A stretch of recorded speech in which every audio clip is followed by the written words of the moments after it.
Hello guys, welcome to the fiction series. Today we are gonna see, what if Naruto x Suki x Katara x Azula? Part 2. If you want more awesome fanfiction like this, don't forget to hit that subscribe button. So without wasting any time, let's get into the video. Suki, the leader of the Kyoshi warriors, found herself in a strange conundrum. When she heard of intruders on their beach in Crescent Bay, ones who were foolish enough to let one of their own swim in the Unegi's waters, she hadn't expected anything strange. She was very wrong. Instead, she had met with the Avatar, an excitable preteen boy who enjoyed showing off, an inexperienced but mature waterbender, a somewhat misogynistic water tribal with a boomerang, and the bounty hunter who had managed to take down her traitorous predecessor. Son Naruto was a strange man, Suki figured. His hair matched his personality, bright, sunny and cheerful, and his eyes reminded her of the deeper waters in Crescent Bay, both in color and depth. Despite his personable personality, she could see in his eyes a strong sense of maturity and duty, with glints of a dangerous warrior lurking underneath, like the Unagi. But that was not what confused Suki. Nor was it the fact that she had seen him airbend, even though he tried to hide it, and that he was now currently practicing waterbending forms, showing that he could bend more than one element, despite that being considered impossible unless they were the Avatar, whom she had met, and Aang was not blonde. It wasn't even the fact that his last name, Naruto, sounded like it came from Kyoshi Island, and Suki knew damn well that she had never met anyone who had that shade of hair, or even blonde hair in general. No, it was that Sun practiced waterbending shirtless. And damn, that man had some abs. That actually fits, Suki mused, her eyes following the bending and stretching contours of the blonde's torso. Not even my girls and I, working together, could lift his staff spirits. That sounds dirty. Sun could swing his staff around like it was wood, not the unearthly heavy metal that it was, and his body showed it. He wasn't lean and mean like her, or even like the earthbenders she had met, who were burly and thickly muscled. He seemed lean, but his muscles looked to have been chiseled by oddly flexible stone, though that did make her wonder. What kind of unholy training did he go through to get a body like that? Sun sighed as the tendril of water he had been bending around himself for the past 30 minutes splashed into the glacial stream. His strength and his stamina were not something he could build up any further. His first year of training had mostly been picking up the Rijingu Bang, what was now his staff, along with meditating and unlocking his chakras, something he found to be extremely easy for some reason. He had tried to lift the staff for days before his master had taken pity on him and given him a lighter length of metal to work with. Though that one weighed 100 pounds, he snorted to himself, going through his cool-down stretches. He would probably shatter his first staff the first time he took a swing with it these days. His strength had long since peaked, as had his stamina, so most of his exercises were to maintain those levels. His speed, however, was not at the highest level, which was why he had been looking forward to airbending training. But Aang had been spending the day being chased around by the village girls, basking in the attention, so Sun had decided to make his waterbending smoother, if possible. Sweat dripping down his skin, the blonde bent a stream of water from the burbling stream directly into his face, showering himself in ice-cold water. "Damn, that's cold!" he yelled reflexively, shaking his head. "So, Suki, what did you think of my training, besides the view?" she thought to herself. "Well, it was kind of boring to watch until you started waterbending," she said, somewhat truthfully. She had found his ability to do countless amounts of simple exercises interesting, though it definitely got boring a few minutes in. She had taken to flicking pebbles at him to amuse herself. Sun shrugged and pulled his shirt and vest on. "Yeah, I'm aware." His cape was thrown over his shoulders, and his burnt orange scarf was lightly wrapped around his neck. "So, want to?" The question of going to get more ramen died on his lips as Oyaji ran past them in a panic. Suki leapt forward, calling out to the village leader. "Oyaji! What's wrong?" she called worriedly. The old skidded to a stop, panting heavily. "Suki! The Fire Nation is attacking the village!" he shouted, nearly out of his mind with anxiety. Suki tensed, clutching her fans tightly. "What?" Sun scowled. "Zuko!" he muttered lowly. "Oyaji, get the rest of the warriors!" The leader of the Kyoshi warriors ordered, and the old man scuttled off while she turned to the blonde bender. "Son, you're with me. We need to assess the enemy forces and distract them if need be." "I'm right behind you," he replied, already dashing towards the village. They followed the path until the statue of Avatar Kyoshi that stood near the front of the village came into view, looming in the distance. Then they moved into the trees. Suki had lived on Kyoshi Island her entire life, and moved through the boughs with the ease of familiarity and her own considerable skill. Sun followed her, using his natural agility to bounce from branch to branch, barely disturbing the leaves. The two warriors stopped on the border of the village, hidden in the foliage. Mostly hidden, in Sun's case, but the firebenders riding up the center of the village on war rhinos were not looking into the trees. At the head of the party, sitting astride a war rhino, his armor on but helmet missing, was Zuko, the angry red scar standing out on the flesh of his head. He was shouting something about the Avatar. Avatar! Reveal yourself, or we'll burn this village to the ground. Sun narrowed his eyes on Zuko, his mind racing. What made Zuko act like this? Why is he hunting Aang? Suki, he whispered, drawing her attention. I'm going to meet the leader. He held up his hand to forestall her objection. Use the time I give you to set up an ambush. When I say my name, drop in on them. Suki frowned, not liking that plan at all. Fine. But don't die, Sunday. She reached out and took a hold of his face before leaning in and planting a lingering kiss on his cheek. Something to motivate you, she said seriously. His eyebrows went up when her soft lips touched his cheek. I won't. I promise. He hasn't come out. Zuko shouted angrily to his men. Burn the village down. Hearing that, Sun leapt out of the tree, landing in front of Zuko. He gave a sharp, two-toned whistle and clapped his hands together. A sharp crack like thunder resounded through the village, causing the war rhinos to buck their riders off and stampede into the forest, leaving the firebenders on the ground without having shot off a single spark. Zuko was the first to recover, hopping to his feet to face the culprit. His face, once twisted in anger, fell slack in disbelief. Naruto, I knew it. I knew it was you, he stated, far softer than his previous statements. In her tree, Suki was joined by the other warriors, and Sokka, though he was slower in the trees than they were. By a lot. The leader of the Kyoshi warriors shot Sokka a questioning look. How does he know, son? The Water Tribe warrior shrugged helplessly in response. How did you know it was me? Sun asked easily, pulling his hood down. Zuko's eyes narrowed as he pointed grandly at the blond man. You are the only one who would throw glitter at me, he shouted, trying hard to scowl, though the corners of his lips twitched upwards.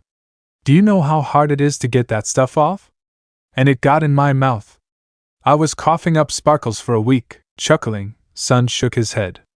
As I've said before, Zuzu. It matches your sparkling personality. They shared a short laugh at distant memories, before the atmosphere grew grim once again. Why didn't you contact us, Naruto? Zuko asked seriously. Azula, Mai, Ty Lee and I, we thought you were dead.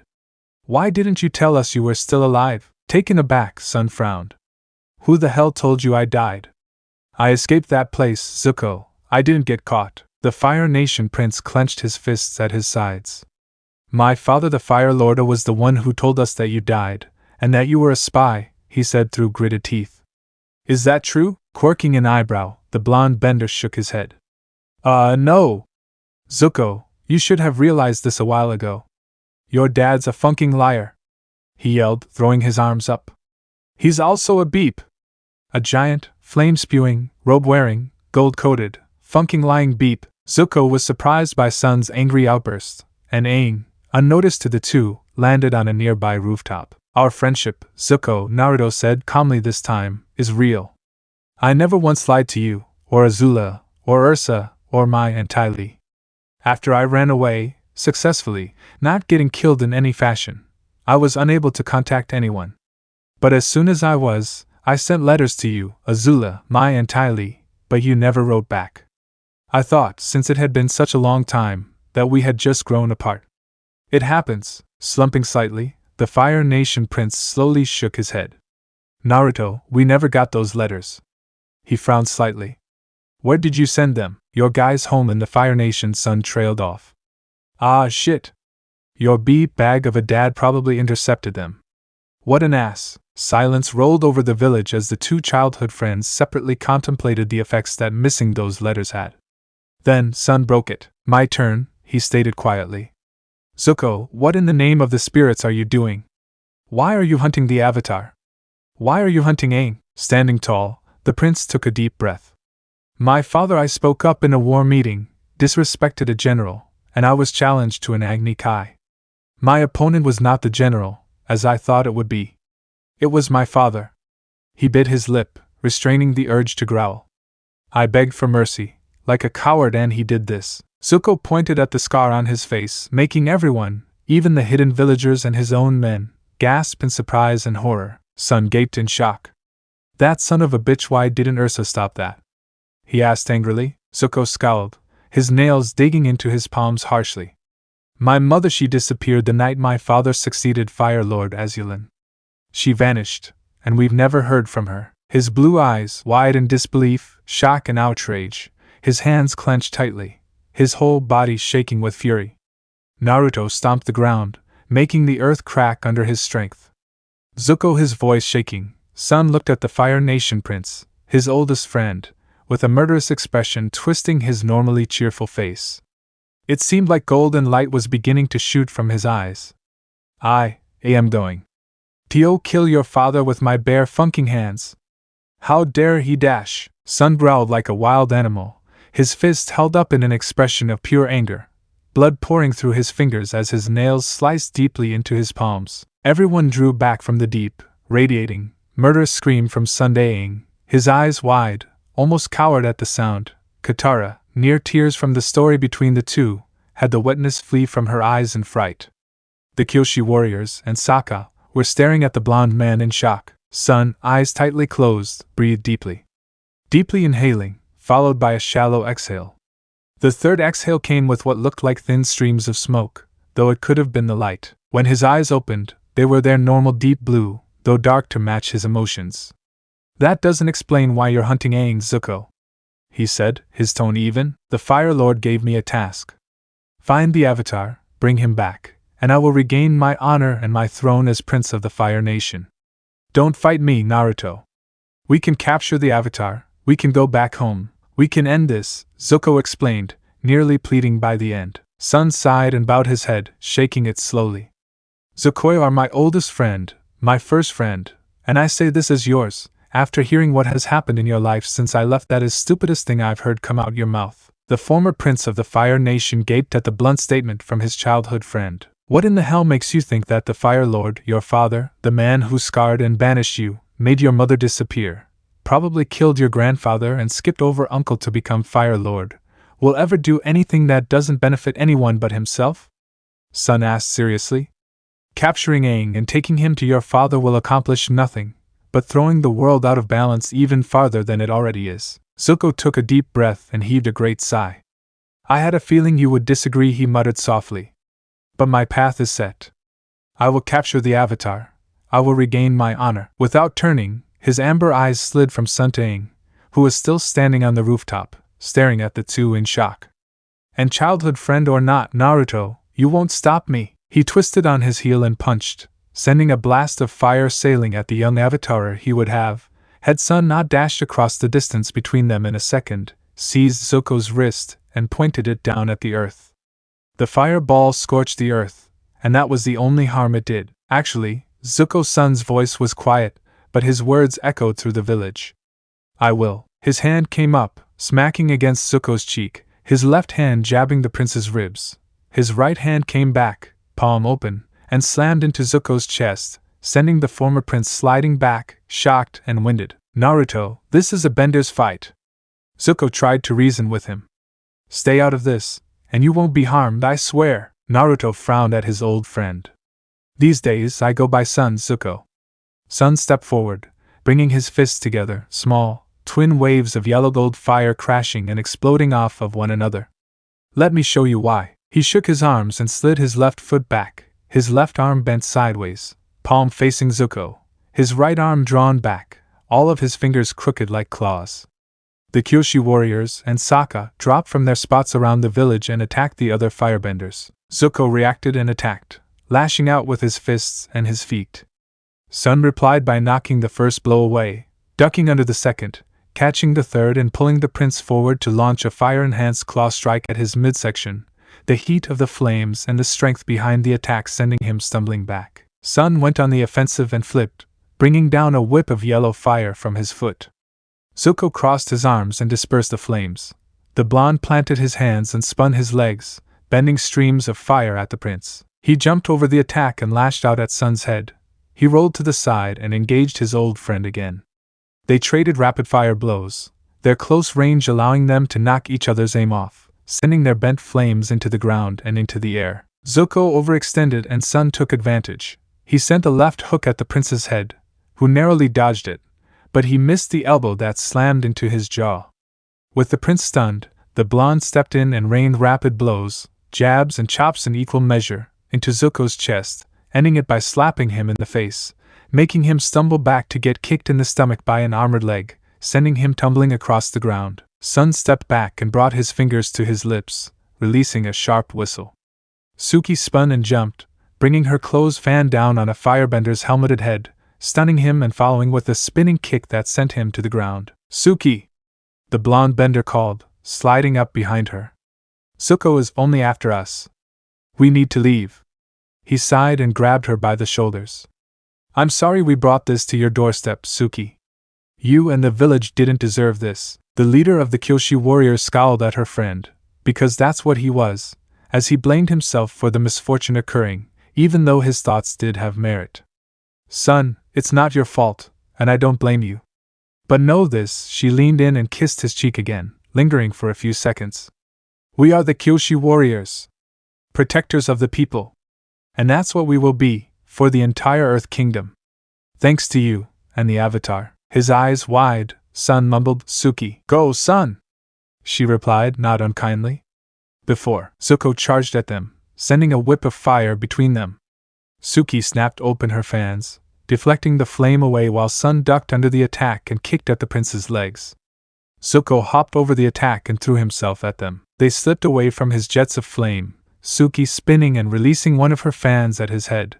Zuko leaned backwards, kicking a length of red fire at her while the metal weapon whirled over his head. Sun used his arm to knock the leg up, the fire missing the Kyoshi warrior, who landed a hook to Zuko's face as he sat up from his dodge. Spinning with the blow, he slashed at them, a blade of fire extending from his hand. Suki huffed in pain as heat burned her arm and washed over her face. She lashed out and kicked him in the stomach, sending him back.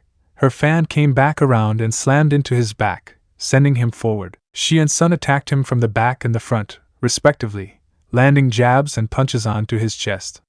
Zuko managed to dodge Sun's punch and twisted, grabbing Suki's fist and throwing it into the blonde's chest, throwing his head back and feeling it connect with the warrior's nose. Both stunned and off balance, he punched forward and kicked back simultaneously, punching Sun in the sternum and landing his foot in Suki's stomach.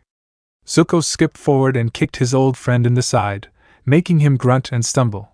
He landed and spun, aiming at Sun's head. The blonde recovered and ducked, grabbing the prince's foot by the ankle and shoving him back off balance. Appa landed near the front of the village, slamming his tail on the ground and bending a fierce wave of air down the village street, sending the firebenders tumbling like chaff. Katara had teamed up with a pair of Kyoshi warriors to make an effective little squad. The two green-robed women would engage in hand-to-hand and knock the firebenders off balance, setting them up to be whipped by the waterbender. She stumbled slightly as Appa landed, before nodding to the two warriors and quickly climbing into the saddle. Sokka had teamed up with Tabi who, with the rest of the Kyoshi warriors, had earned his respect, both dressed in the traditional Kyoshi warrior attire, face paint and all.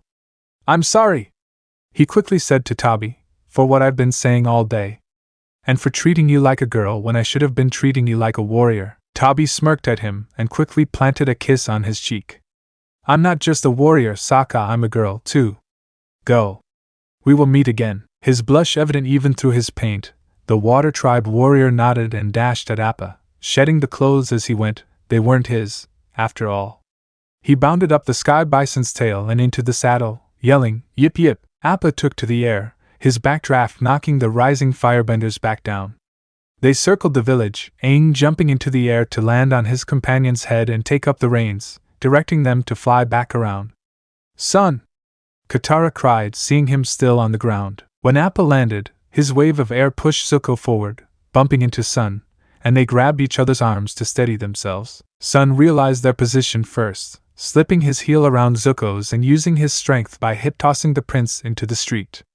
His eyes swept across the village's homes, meeting with the wide and frightened brown eyes of Iam as she peeked out from behind a support of her stall. He gave her a reassuring wink as a voice called out his name. He looked up to see Appa looping around the village. Sharing a nod of respect with Suki, he leapt onto the roof of a village house, bounding from there and twisting in the air to land on the fan-like headdress of the statue of Avatar Kyoshi. Sun bent and backflipped high into the air, nearly floating through the sky. Appa flew underneath him, and he landed in the saddle, standing and looking into the village. Even across the growing distance, Zuko and Sun's eyes met. Slowly, Sun brought his hands up, one in a fist, pressing it into the heel of his left hand and bowed, in the Fire Nation style. "You are still my friend, Zuko." Zuko breathed deeply and nodded. "As are you, Naruto." "Back to the ship," he called, taking off down the path. "Don't let the Avatar out of your sight." Sun heaved a deep sigh and slumped down into the saddle, cradling his head in his hands. "Son?" Katara asked worriedly, scooting around the seat to lean against the blond man. You know Zuko?" He nodded, not bringing his head up. "Yeah, we grew up together, in the Fire Nation. I used to live in his house with him, his mother and his sister. His father, the Fire Lord, didn't know I was there, until one time, he found me and chased me out of the house, trying to kill me." She gasped in dismay and put her arm around his shoulder. "Did you mean what you said?" Aang asked quietly as Kyoshi Island disappeared into the distance behind them. "About the Fire Lord?" Aang, Katara muttered sharply, directing a stern look his way. Sun spoke up, his voice muffled by his hands. "Tu loved Ursa like she was my mother, like how I thought I would love my mother. Zuko was my best friend and so was his sister, Azula. That bastard he scarred and banished Zuko. He banished and may have done worse to Ursa. He tore a loving family apart." He choked, water dripping from his fingers. "I have never hated anyone so much, but I don't want to hate anyone. I feel sick from anger and rage, and the desire to see that man pay for what he's done, not just to me, or Zuko, but for all of us. I don't know what I would do if I ever met him face to face." Sun sniffled, tears running down his cheeks. "I hate him, but..." Katara shushed him, wrapping her arms around Sun and pulling him into a caring, comforting embrace. He shook with unheard sobs as Sokka, Aang, and even Momo joined in to comfort their friend in his distress. "Come on, Zula, you know that stuck-up butler deserves it." An 8, nearly 9-year-old Naruto whispered to the ebony-haired girl next to him, who giggled into her sleeve. "The only people who should be stuck up in this place are you guys. You're actually royalty, he just serves you guys." "Why, you are right, dear Naruto," Azula remarked in a snooty tone, pointing her nose into the air. "I shall name you Royal Pointer Outer of obvious things when I become Fire Lord." Giving her dry look that sent her into a rictus of giggles, Naruto replied, "I was joking about the stuck-up thing, you know. And I don't think that's a real thing. And Zuko's older, he'd be the Fire Lord." She shrugged uncaringly and nudged her brother. "Dum-Dum wouldn't be able to rule without me. We should share the position. Except that I get all the power. That way, I can make cake the Fire Nation national food." Zuko rolled his eyes at her. "You're usually the one to try and stop us from pranking people, Zuzu," his sister pointed out questioningly. The young boy shrugged. "I would, usually, but I don't like this guy either. Stupid old man, telling me what I can't read." He trailed off, grumbling. Naruto and Azula shared a look at his offended face and giggled. Footsteps echoed through the hall and 3 children pushed themselves closer together in the corner of the doorway, smiling in anticipation. A wire snapped, and a thick, bendy stick with a pie stolen from the kitchens whipped up, flinging the confection at the unfortunate victim's face, landing with a splatter that sent plum-flavored purple cream around the hall. Tumbling out of their spot, laughing uproariously, they saw who they had pranked, and the laughter died faster than it came. It wasn't the stuck-up, haughty butler named Hao, their intended victim. It was the stuck-up, haughty Prince Ozai, who had come home early, who was the victim of their prank. The pie was incinerated as fire spewed from Ozai's mouth, reduced to ashes in seconds. His amber eyes, wide and flaring angrily with rage and humiliation, immediately fell on the child he didn't recognize, Naruto. The blonde child turned on his heel as an enraged scream of "Spy!" echoed through the estate, and Ozai gave chase, fire leaking from his fists, so great was his anger. Naruto had managed to hide in an empty cupboard in the library, shaking in fear as yells echoed through the house, fearful tears running down his whiskered cheeks. The cupboard door swung open, making the young boy cry out in fear. only to come face to face with the worried uncle. He put a finger to his lips and pointed at a nearby open window. "Go, Naruto, run!" Iroh turned and closed the library door, and Naruto heard his voice filter through the thick wood. "I think I saw him go this way." And his footsteps faded as he led the others away from Naruto's spot. The blonde child scrambled out of the window and hit the grass with a thud and a panicked whoosh of air. He quickly got to his feet and raced across the lawn and through the unguarded gate, the sentries having been pulled from their duty to hunt the spy. Naruto ran through the gate, into the city streets, only looking back once before he exited Cindercone City, the seat of the Fire Nation. As he ran into the distance, a shimmering blue portal appeared underneath his feet. He dropped through the hole in reality with a startled yelp, and would not come back to human world for some time. It was early in Cindercone City, the seat of the Fire Nation, home of the Ember Throne. The sun's rays stretched through the city, bringing light and warmth to the inhabitants. One man with gray in his hair and beard sat at his breakfast table, his beautiful wife and baby boy on one side, and his quiet, well-mannered, if dry in wit and personality, daughter on the other. His perfect vision of breakfast was shattered by the screech heralding the arrival of a messenger hawk, the crimson-colored bird landing directly in front of him, dropping feathers onto his decorative bowl of dried flowers. Who would dare send a message this early? He complained, trying to shoo away the messy bird. Maybe it's something important, High Wife simpered while his daughter contained a sigh. He managed to extricate the length of paper from the hawk, only to find a name, not his, written on the seal. Ugh. Dearest daughter, it appears one of your friends has sent you a message. Mai looked up from her breakfast with an interested glimmering in her otherwise dull visage. Who's it from? Who is it from, dear? Her mother corrected with beep smile. Rolling her eyes subtly, Mai took the message and broke the seal with one of her hidden knives. She unrolled the paper and read, her dark brown, nearly black eyes scanning the words written in dark pink ink upon the paper. Hidden by the length of paper, her parents didn't see her widening eyes or her paling skin. Swallowing quietly, Mai rolled the message up and stuffed it into her shirt. "May I be excused?" she asked calmly. Quirking an eyebrow, her father asked, "What is the letter about, dear?" She shrugged, trying to avoid showing them how she was really feeling, much like the rest of her life had been. "It is just from Ty Lee. She was just talking about how her time as a performer in the circus has been. Nothing too important, humph." Her father huffed. "The nerve of that girl. Yes, you may be excused, Mai." Mai nodded to her parents and quickly strode from the dining room, reaching her room quickly. She quickly shut her doors and locked them, before slumping on her bed with a pillow clutched to her chest, tears of relief, joy and pain spilling from her eyes in equal measure. "Naruto, I never believed you were dead," she whispered to no one. Mai cried for a while longer before sitting up, moving to her desk and grabbing a piece of paper and a brush. She had a message to send to a friend she thought was long dead. It had not been an easy night for the Avatars group, not for everyone. The only ones who were able to sleep soundly were the two animal companions and Sokka, who snored loudly, as was his usual. For the Benders, however, it only made for an even harder night, and the biggest reason for it slept next to them. The battle on Kyoshi Island was not the reason for their unrest.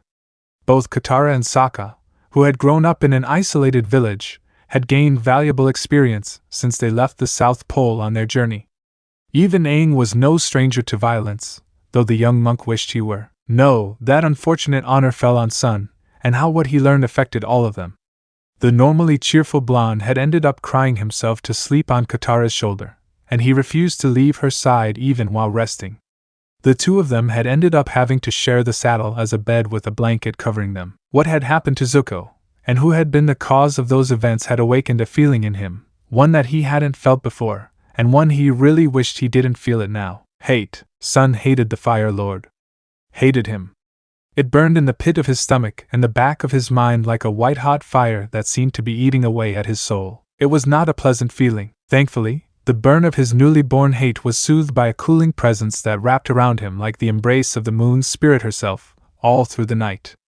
And while it could not completely rid him of his hate, it eventually soothed him to a quiet sleep. Aang had an even harder time. Empathic by nature, he could feel and very nearly see the dark aura around Sunday. It was like a bloody cloud spreading through a pool of clean water, threatening to taint its depths with darkness.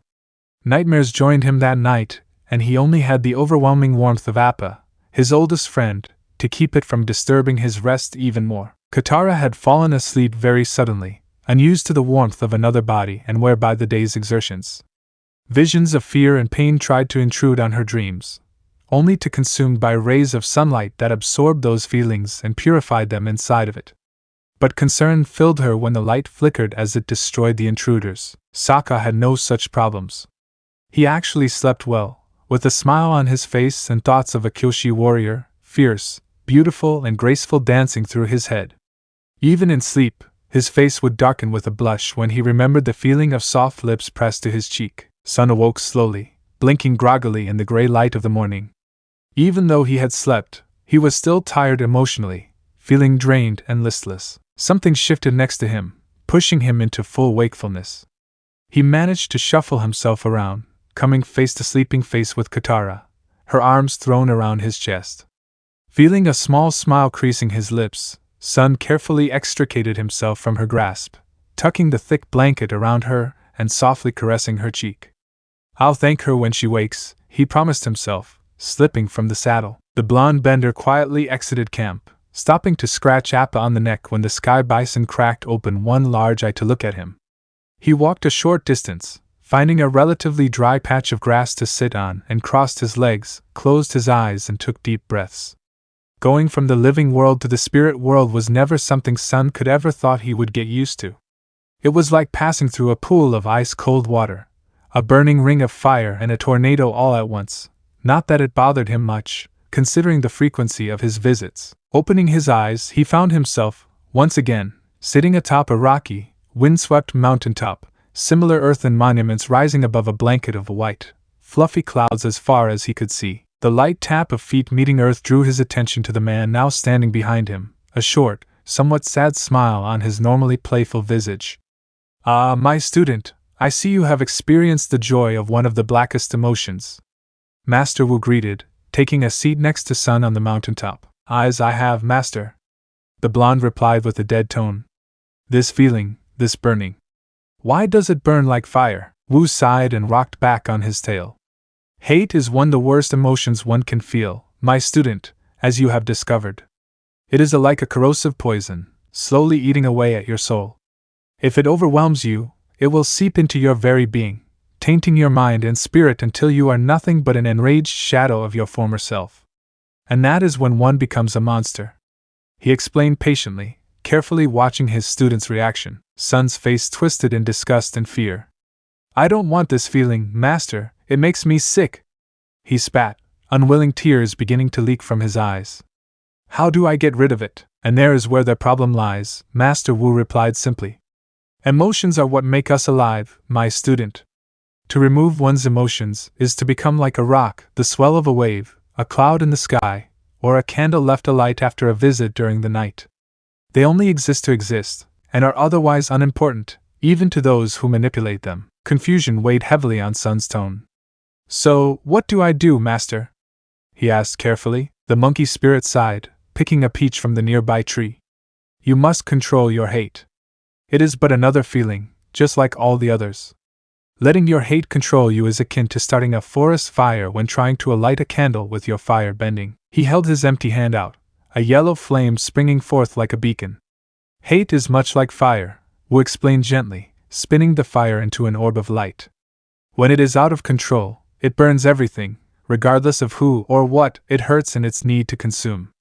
The orb exploded into a pillar of fire that shot into the sky, twisting and churning furiously. But when it is controlled, regulated, understood, fire is one of the most useful tools you will ever have. The sun spirit twisted his hand, bringing the pillar back down into his hand. With careful twitches of his fingers, the orb of fire was sculpted into the shape of a soaring dragon. He released the fire dragon, letting it twist and turn around them, the crackling of the flames like a miniature roar. It circled them once more before shooting up into the sky, bursting into a spray of glittering embers. "So, what you are saying, Master, is that I need to understand why I feel hate?" Sun asked hesitantly. Master Wu nodded once. "That is part of it. You cannot rid yourself of hate entirely, just as you could not rid yourself of love entirely. It is a part of us." "Why do you feel hate?" he asked, even though he knew. "I hate Ozai for what he's done." the blonde answered quickly. He's supposed to love and care for his family, and yet, he scarred Zuko, he may have killed Ursa, his wife, and he's thrown the whole world into turmoil. The monkey spirit arched an eyebrow at his words. You put your personal reasons first, he noticed. It's as hard to hate someone who has only had a hand in the misfortune of everyone, but easy to hate the one who did the deed personally. And why do you hate Ozai? Because, Sun yelled angrily, he's their father, her husband. He's supposed to protect them, not tear them apart. That's because Ozai is a bastard, Wu said simply. He doesn't care about others, only about himself, and what others can do for him, and once they lose value, he discards them, like old toys. Not every family is like how you wish, my student, I know. His student murmured unhappily. But I can't believe it. I had heard, but I thought they were rumors. And you want to kill Ozai for what he's done, correct? He asked casually, watching his student nod. What you must do, my student, is take that hatred and channel into something productive. Use it to fuel part of strength, don't rely on it, use to defeat your enemies, and then rise above it. Hate will always be with you, like an ever-burning ember, just waiting to burst into fire. And you must control it. You feel your emotions, they don't feel you. You are their master, even if you don't feel like at times. Sun swallowed thickly, nodding his head. I think I understand, master. Use my emotions, but don't let them rule me. He muttered slowly. Once again, you begin to understand my lesson after a figurative storm of metaphors, my young and occasionally stupid student. Master Wu replied with a playful smirk. Sun turned a dry look on his teacher. And how many fortune cookies did you eat to get that many? He shot back with a smile. The Sun spirit's stomach rumbled loudly. Not enough, apparently. He joked, and they both laughed, the sound echoing through the empty landscape. Once it died down, Sun stood and bowed deeply to Wu. Thank you, master, he said gratefully. Master Wu bowed in return, laying a hand on his shoulder. I joke, young son, but I am your master, and if you ever need advice or help, I will gladly give it. But don't think I won't prank you into next week when you come visit again. Sun chuckled and faded from the spirit world, opening his eyes in the living world to find that the overcast sky had lightened, allowing streams of sunlight to break through. Sighing, he looked inwards, visualizing the fire of his hate burning inside of him. I hate Ozai. The fire burned brighter. But I am not him. My hate will not consume me. I am better than that. I am better than him. In response, the flames began to die down, shrinking until it resembled a small torch. Smaller, controllable, still present but not reigning over everything and casting it in a dark shadow. With a weight lifted off of his being, Sun opened his eyes to the day and sighed in relief, standing and stretching his tight muscles. Approaching the camp, he found the others beginning to wake up. Katara was sleepily looking around for him, so he decided to see her first. Katara, he said quietly, drawing her attention. The waterbender looked up at him, the grogginess fading quickly. Son! She murmured, quickly untangling herself from the blanket. Are you all right? He smiled warmly at her, stepping forward and enfolding her in a tight hug. I think I will be. Thank you, Katara, for caring about me, Sun said genuinely. He leaned in and pecked her cheek. And thank you for comforting me. Katara blushed heavily, but a small, happy smile lit up her face. Of course I care about you, Sunday, she whispered, tightening her arms around him. You're my best friend. I would do anything for you. She gently pressed her lips to his whiskered cheek, lingering for a second. And I would do the same, he replied, squeezing her back. They separated, both blushing but happy. Aang was the next to wake, his gray eyes immediately turning to the blonde hair of Sunday. Hey, Sunday. How are you feeling? He asked tentatively. Despite the long night, I'm actually kind of tired, Sun admitted with a grin. But I am feeling better. Well, you know, if you need a meditation partner, I'm always around, Aang offered, twirling his finger around his head and smiling. I'll keep that in mind. The touching scene was interrupted by Sokka popping out of his sleeping bag like a prairie dog with a strange exuberance, smiling widely. Good morning, everybody, he called happily. How's my favorite gang of traveling adventurers doing this fine morning? The three benders traded confused looks, wondering why the normally not a morning person Sokka was being so excitable when breakfast hadn't even been started. Are you okay, Sokka? Katara asked carefully. He nodded, still smiling. Yeah, why wouldn't I be? You seem to be crazily happy. Aang pointed out, hiding behind Appa's tail. You're smiling a lot, and it's freaking me out. Sokka blinked before forcing his face into a dull expression. No, I'm not. He peered around, wondering where the others had gone, finding them taking cover behind the sky bison's tail, shooting him suspicious looks. What? Nothing, Sun muttered casually coming out of hiding. So, what's got you in such high spirits? Sokka shrugged. Nothing. He replied simply. Yeah, I'm sure. Remembering yesterday's events, the ones not concerning a certain Kyoshi warrior, the Water Tribe warrior sent a concerned look the blonde's way. How are you feeling, buddy? You okay? Sun nodded with a small smile. Yeah. Let's get started on breakfast, Sokka whooped, throwing his hands in the air. Yeah. Now that's something I can get behind. Thankfully, after breakfast was eaten, Sokka's attitude had reverted back to his normal self.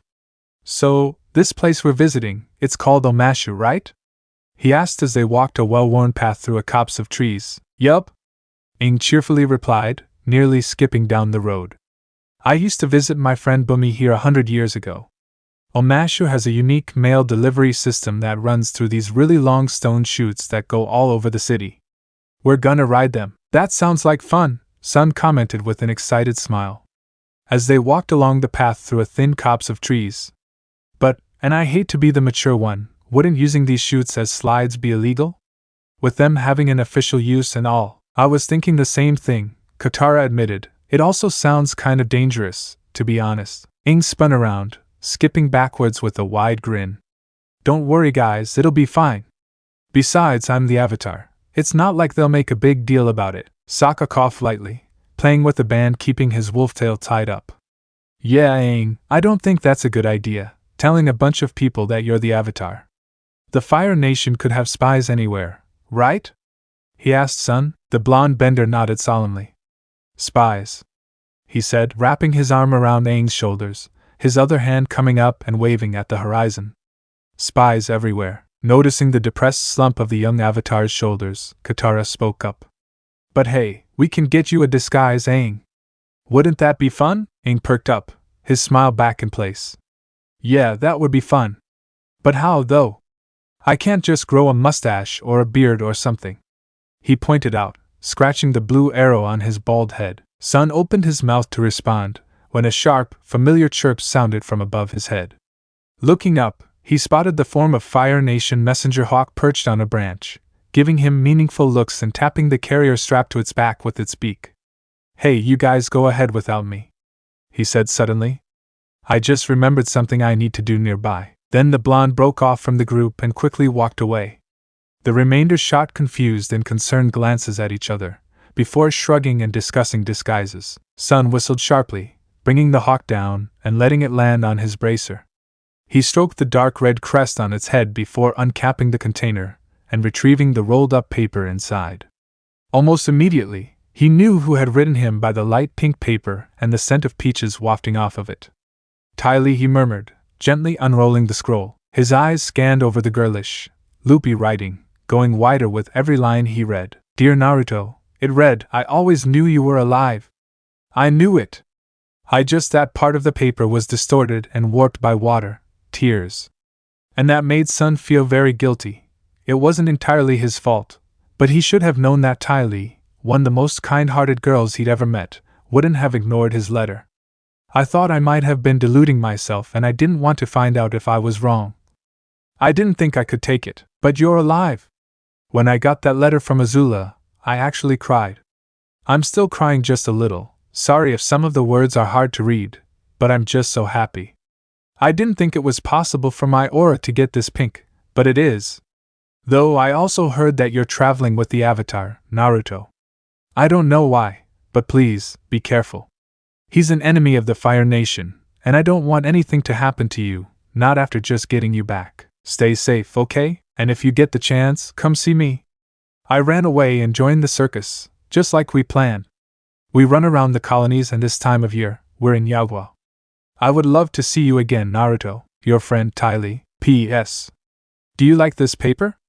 I got it specially ordered and it's just so cute. Smiling at the postscript, Sun rolled the message up and stored it away, before retrieving his map. Yaogwa, he muttered, drawing his finger to the town's name. That's only a couple dozen miles from here.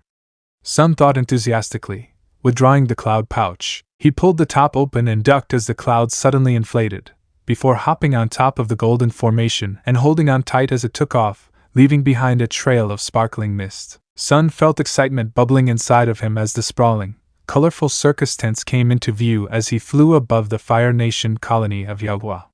It hadn't always been a colony, once a small Earth Kingdom village that was only affiliated with the Earth Kingdom by being set in the Earth Kingdom.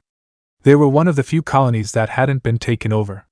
Instead, they had willingly allowed the Fire Nation to install a governor and a military outpost. But Sun didn't care about the history of the place as he sat down at the outskirts of the small town of tents. He stored the cloud away and entered the circus area, heading towards one of the smaller canvas homes, the only one that was dark pink. Either that would be Ty Lee's tent, or it would be someone who knew her or was her friend. Or a disgruntled burly man, but there was a low chance of that. On his way, the blonde bender was intercepted by a short, mustachioed man who was carrying a pair of poles on his shoulders, each end holding a bucket full of water. "What ho, young man!" he cried grandly, waving. "Can I help you?" Pausing, Sun turned to small man. "I'm looking for Ty Lee. Can you direct me to her tent?" he asked politely, giving a short bow. The short man arched a bushy eyebrow in question. "Sweet Ty Lee? What do you want with her?" he replied suspiciously. "I'm an old friend," Sun said easily. "We just got back into contact, and I was in the area, so I wanted to pop in and see her." "Oh." The short man smiled widely, showing 2 rows of very white, shiny teeth. "Well then, her tent is right over there." He pointed at the dark pink tent Sun had already been heading to. "Thank you." Sun thanked the man and strode past, trying to restrain himself from running. No one would blame the young man for wanting to make a good impression, could they? Ignoring the fact that both the blonde and Ty Lee were childhood friends. "Ty Lee?"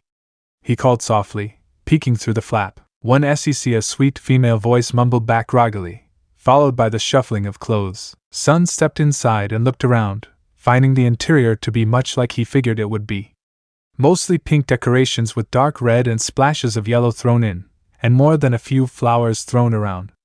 There was a simple wooden vanity on one side, with a golden headpiece on a stand, a pearl-handled brush and a comb, and a small picture lying on the desk. Scooping up the picture, Sun smiled sadly at what was painted on it. It was him as a child, with an equally young Ty Lee wrapped around his shoulders, wide grins on both of their faces. On his right was the child form of Azula, who was trying to sit regally, but was failing because of his arm around her neck, pulling their faces together. And on his left, lying on the ground with her head propped up on his thigh, boredly studying an apple with an almost imperceptible smile curling her lips, was Mai. Sun sighed sadly, remembering the situation behind that painting. It had been done by Ursa, wanting to capture the happiness of the kids she considered her children, even though she personally knew Mai and Ty Lee's parents. Zuko was supposed to be in the picture, but he was so enraptured by his mother's clean, smooth and sure brush strokes that he had sat with her instead, watching as she drew them with a confident hand. "Hey, don't touch!" that Ty Lee called to the white-robed and hooded stranger touching one of her most prized possessions, before he jumped in shock and whirled around to face her, revealing his bright blue eyes, sunny blonde hair and whisker-marked cheeks. "Naruto?" Naruto blinked slowly in surprise. "Ty Lee?" he murmured, staring at her with wide eyes. Her long, brown hair was out of the ponytail she usually kept it in, cascading down behind her shoulders and hanging around her cheeks like slightly messy curtains. Her soft gray eyes were wide in shock, with a fluffy pink bathrobe wrapped around her body. "Naruto!" she cheered joyfully, quickly crossing the distance between them and hurling herself at him. Sun stumbled as he received an armful squealing young woman, her arms going around his neck, his supporting her weight as he recovered and hugged her tightly, burying his face in her shoulder. "It's been so long," he mumbled into her robe, taking in her scent of apples, peaches and just general sweetness. "I missed you." She squeezed him tightly, fresh, happy tears wetting his cheek. "I missed you too." Ty Lee snuggled deeper into his embrace, sniffling, her shoulders shaking. Sun felt around behind himself and found the stool in front of the vanity, before sitting himself down and falling into the long time coming hug. They sat together for several minutes, simply holding each other, letting nearly 10 years of worry and sadness be replaced by warmth of the other's presence. Finally, she opened her red eyes, tear tracks marring her cheeks, but a wide smile on her lips. Ty Lee pulled back and wiped at her face with her sleeve. "I'm so glad you came to see me," she exclaimed happily. "I thought you would for sure, but not this soon. I only sent out my letter last night." Sun shrugged, unable to keep a smile from his face. "I got it this morning, and when I saw that you were close by, I came over as fast as I could." His smile faded slightly, his hand rising up to cup her cheek. "I'm sorry I didn't do something more, Ty." She returned the gesture, tracing her soft fingers along his jaw. "Me too. But then doesn't matter right now. What does matter is that you're here, with me." Her eyes glittered as she hugged him again. Eventually, Ty Lee stepped off of his lap, brushing her hair away from her face. "Just let me get dressed and I'll show you around, okay?" She disappeared behind a curtain before he could reply. Sun sighed, rubbing his face, shooting a look at the sketch on the vanity. He was glad he had seen Ty Lee first, as she was probably the most emotional of the girls. Azula and Mai, though, he didn't know how they would react. Hopefully they wouldn't throw anything at him. Especially after he told them the news. "Done!" Ty Lee called, emerging from her little cloth cove. "What do you think?" Naruto looked over her outfit, immediately recalling what she wore when she was a kid, but changed to fit her matured body. A pink shirt with short, billowing sleeves that ended just below her elbows, with a darker colored triangular with the points resting on her shoulders and between her breasts. The hem extended just below her chest, leaving her toned stomach bare. She had some sort of sash or belt with red cloth tails hanging from it, and under that, pink billowing pants that were bound below her knees. Along with those, she also had wrist wraps and tight slippers, both dark red. Her hair was twisted into long braided ponytail, and the bindings keeping it in place were a dark, burnt orange. "You kept my gifts," Naruto muttered, seeing the small orange bands flash as her hair flowed behind her. Ty Lee caught her ponytail and played with the end. "Of course I did, Naruto," she replied quietly, looking at him shyly. "It was the only thing I had to remember you by, besides the picture." The blonde stood up from his seat. "Well, why don't you show me around your new home?" He held out his hand with a smile. She took it and folded it with her own before leading him from the tent.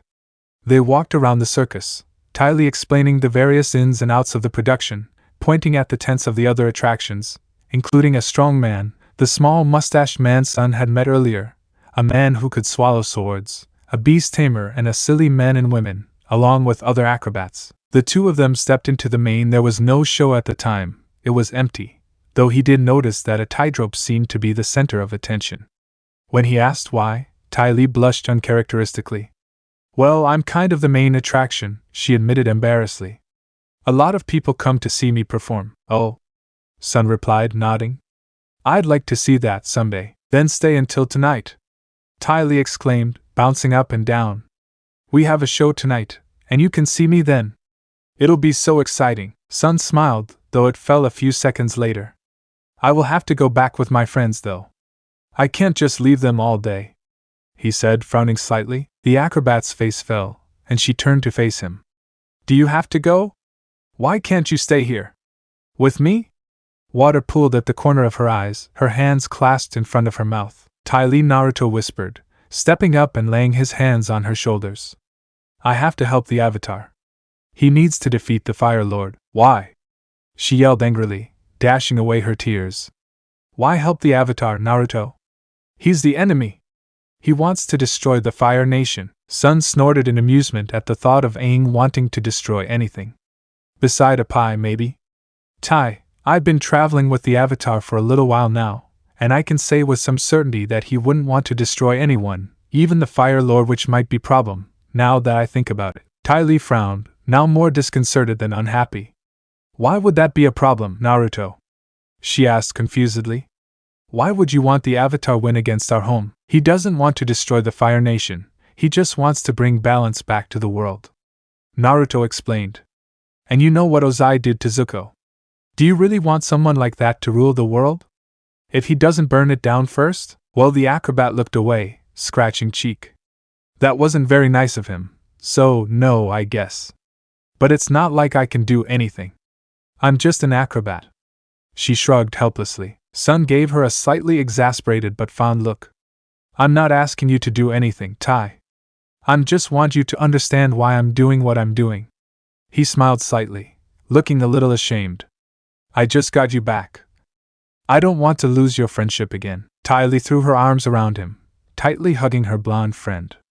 You never lost it, Naruto, she said firmly, looking directly into his eyes. It just got lost for a little bit. Sun smiled in relief and squeezed her gently. The touching moment was interrupted by a low, rumbling growl, which made the blonde look around in alarm. Ty Lee blushed lightly, rubbing her stomach. That was you? He asked with amusement. I haven't had breakfast yet, she replied defensively, folding her arms around her midriff and turning away with a huff. Chuckling, Naruto slung his arm around her shoulders. Well, lead on then. I did distract you after all, so I'm responsible for you not getting your morning meal. And I hear those are very important in the circus. Ty Lee dug her elbow into his ribs good-naturedly before slipping the limb around his waist and leading him to the dining area. It was wide open area well away from any tents, a fire pit with a well-used cauldron sitting atop the crackling flames, surrounded by a few low wooden tables. The men and women sitting around the table loudly greeted the acrobat, and the strong man with the mustache waved at her from his position over the cauldron. Sweet Ty Lee, I see you've met your friend, but you spent so much time together that you missed breakfast. If you pull up a seat, lunch'll be ready in a few minutes. Sun took a seat next to the pink-clad acrobat as she sat at one of the tables, across from a woman in a sleeveless burgundy top that was trimmed with gold. Who's the stud, Ty Lee? She asked, winking a dark brown eye in his direction. The cheerful young woman frowned minutely. He's a friend from my childhood, Xiang. She lightly pulled the blonde to her side. Xiang smirked, one slim eyebrow lifting in amusement. Well, aren't you being a little possessive, sweetly? She said teasingly. Ty Lee blushed, but didn't let go of his arm. I see how you're eyeing him. He's not like the beast you can tame, that has yet to be proven. Xiang shot back, before waggling her eyebrows at Sunday. What did you say, childhood friend? Want to see my collection of whips? No. The blonde replied dryly. Ooh, the beast stammer made an impressed face. He didn't even hesitate. This one might be a keeper, sweetly. Ty Lee pouted cutely, crossing her arms. That's not funny, she muttered. Xiang laughed loudly at the expression on the acrobat's face, as did most of the circus folk. You know I'm just kidding, Ty Lee. She directed a glance at the blonde. I was just kidding about the whips, by the way. You got a name? He's Naruto, the acrobat introduced him. We grew up together in the Fire Nation. The mustachioed strongman strode up to the table, his arms laden with bowls full of soup. Naruto, eh? That's a strange name. Naruto nodded in agreement. Yeah, I know. I actually go by Sun these days, he said to Ty Lee, thanking the man for the food. Eyeing his sunny blonde hair, the acrobat hummed. I can see why, she admitted easily. It matches your aura, too. As they started in on the meal, Sun looked up and asked a question that had been on his mind for a bit. Why does everyone call you Sweet Ty Lee? He asked the acrobat. The beast stammer sitting across from them reached out and ruffled the fringe of Ty Lee's hair. It's because she's so sweet, like a fluffy little bunny cat kitten. She drew her fingers back as the pink-clad acrobat bit at her hand, white teeth snapping at the space her hand had occupied. See? She's just so cute. Sun chuckled at the redness in his friend's cheeks. I figured but didn't want to assume. She's always been sweet. The acrobat, now thoroughly embarrassed, buried her face in the bowl of soup. So, what can you do? The strongman asked the blonde. Ty Lee's the best acrobat I've ever seen, and you're her friend, so that must mean you should be impressive too. What kind of logic is that? Sun thought to himself. Outwardly, he replied, well, I've got pretty good balance. I'm fast and I'm very strong. I'm not going to tell them about my bending. Oh ho? The mustachioed man quirked an eyebrow. And just how strong are you? What's your name? The blonde replied, tired of referring to the man by his facial hair. Chow, at your service, he said proudly. Sun nodded. All right, Chow, what is the heaviest thing you can lift?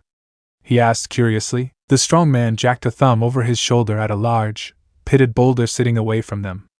I lift that in the show. It weighs several 100 pounds. Compared to my staff, that's pretty much negligible. The blonde bender thought dryly. I could lift that pretty easily. he admitted honestly. This was met by several skeptical looks. What? Looking more than a little offended, Chow crossed his arms over his muscled chest. If it's so easy for you, why not show us? Sun looked down at the bowl in his hands, then back up. Right now? He questioned. Yes, right now. The man's tone told him that he expected the blonde to backpedal. All right, fine. The blonde stood from his seat and strode over to the boulder. Back at the table, Xiang turned to Tai Li. Your friend might be trying to impress you, sweet Tai Li, but you should stop him before he hurts himself. That rock is seriously heavy. A slight grunt echoed through the area as Sun quite easily hefted the boulder up into the air, holding it with one hand and no discernible strain. Good enough? He called to them, gently setting on the ground. Walking back, he retook his seat and glanced at Chow. And that felt more like a couple 100 pounds, not several. He went back to his meal, only to be pulled back from it. How in agony did you do that? Xiang asked in pure awe. Sun shrugged. I'm very strong, he said simply. I carry heavier things around all the time. Their eyes were drawn to the bracers on his arms. How did you get so strong? The strong man questioned quietly, looking shocked. You know the term training from hell? He replied with a question. Multiply that by like 4. My teacher was an evil, wise old bastard who found my struggles hilarious. But he taught me how to be strong. How heavy are those things? Tai Li asked, managing to shake her stupor off. Sun shrugged and removed one, handing it to Chow, who nearly dropped the white and gold medal, his face turning red, veins popping out of his neck as he strained to hold it. I don't know. I've worn them for so long that I sometimes forget I'm wearing them, he admitted casually, waving his arm and feeling the absence of weight. I wonder if I took off all of my armor, could I fly? His eyes flicked to the sky as he took the bracer back and slipped it on. More so than I already can anyway. All conversation died after the little show, leaving only the soft clinking of spoons on bowls, and that eventually broke up as the crew prepared for the night's show. Tai Li looked up at Naruto with a pleading visage, her gray eyes wide and emotional. Please stay for the show, Naruto? I really want to show you how good I am. Please? She begged, her lips trembling. Sun sighed and nodded, getting an excited squeal from his friend, who lunged at him in a fierce hug. Hold on. I'll stay for the show, but I need to check on my friends. It'll just take a couple of minutes. I'll be there and back in half an hour at most. Yay! Tai Li cheered happily. The show starts in 2 hours, be back before then. I know you'll like it. She quickly pressed a kiss to his cheek and rushed off, possibly unaware that of the redness suffusing his cheeks. Sun blinked in surprise, softly touching the spot her lips had made contact with, and gulped audibly. Well, I'll just go see what the rest of the gang got up to. Probably nothing much. Katara's with them. How much trouble could they have gotten themselves in? We're in serious trouble, Sokka whispered to his sister out of the corner of his mouth. This guy is crazy. Why didn't I just listen to my instincts and stop Aang from riding the chutes? Katara lamented to herself as the crazy king faced them with a serious look on his wrinkly visage. I wish Sun was here. Sun walked up the streets of Omashu, heading towards the palace. The guards, recognizing him, let the blonde into the throne room, where the mad King Bumi sat on his throne, playing with a metal ring puzzle. Master Bumi. Sun bowed in respect to his earthbending teacher. Ah, young Sun! The crazy old man greeted with wide grin. So good to see you, my boy. It's been a while. The blonde sheepishly scratched the back of his head. Ah, yes, sorry about that, Master, I mean, Gramps. I've been kind of busy. He apologized. Ah, don't worry about it. Guiding the Avatar is a time-consuming job, I would assume. Bumi smiled at the dry look on his student's face. Yes, I even met the young man and his 2 tribal friends, after they were arrested. A loud smack echoed through the room as Sun's palm met his face. What did they do? He asked with a sigh. So much for that. Illegal use of the intercity postal system, property damage, and the destruction of a cart full of cabbages.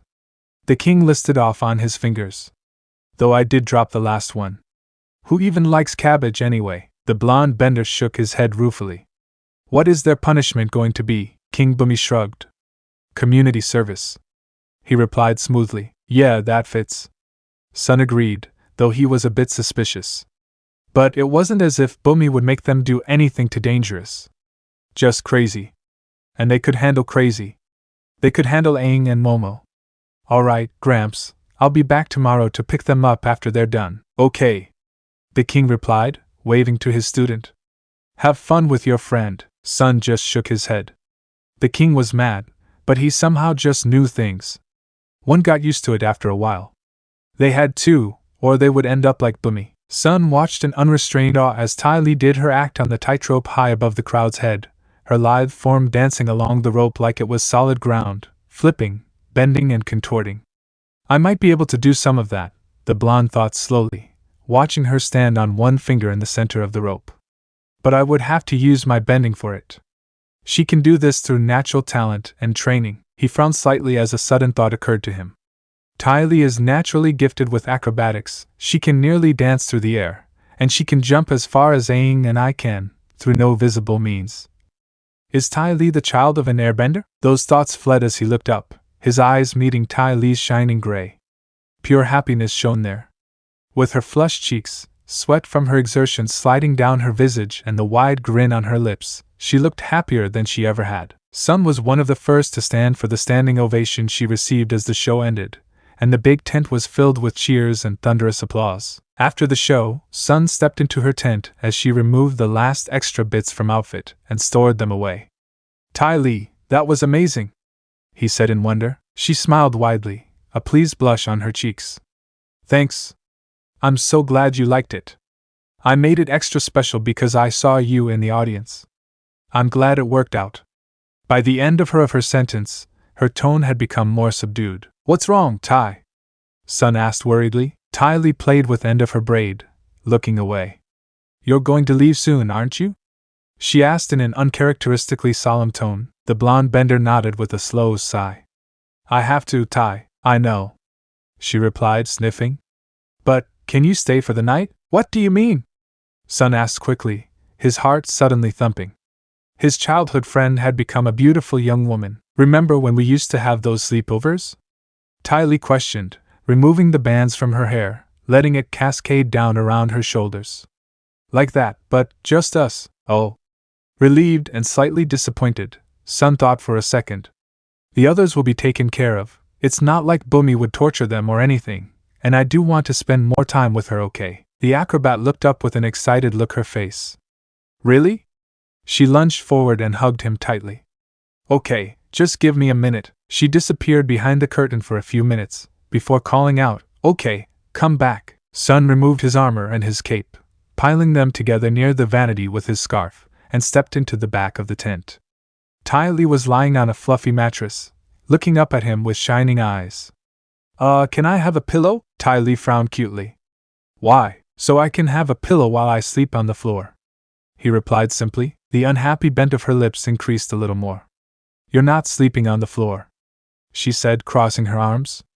We used to sleep together during our sleepovers, not someone on the bed and the other on the floor, was the most Sun could say, before shrugging. All right, scoot over then. He slipped under her bed on the small for two people mattress and lay on his side, facing his friend. Ty Lee cuddled up to his chest, pressing herself against him. Good night, Naruto, she murmured happily. Night, Ty Lee, he replied, the warmth she exuded lulling him to sleep. Son. Naruto? She whispered his name quietly. He replied, not opening his eyes as she shuffled a bit. He started as a pair of soft lips met his own, her soft hands cupping his cheeks. His eyes snapped open, finding Ty Lee gently kissing him with her eyes closed.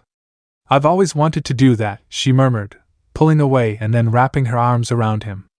Just in case I wake up and this was all a dream. Sun hugged her to him, his mind racing.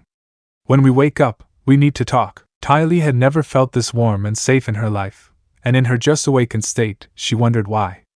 Groggily blinking her eyes, she glanced up and found the sleeping face of her childhood friend close to her own, his lips slightly parted as he lightly snored, his breath ruffling the top of her hair. She smiled as the previous day's events came to the forefront of her mind and snuggled closer to Naruto or Sun, as he now called himself, and held him closer.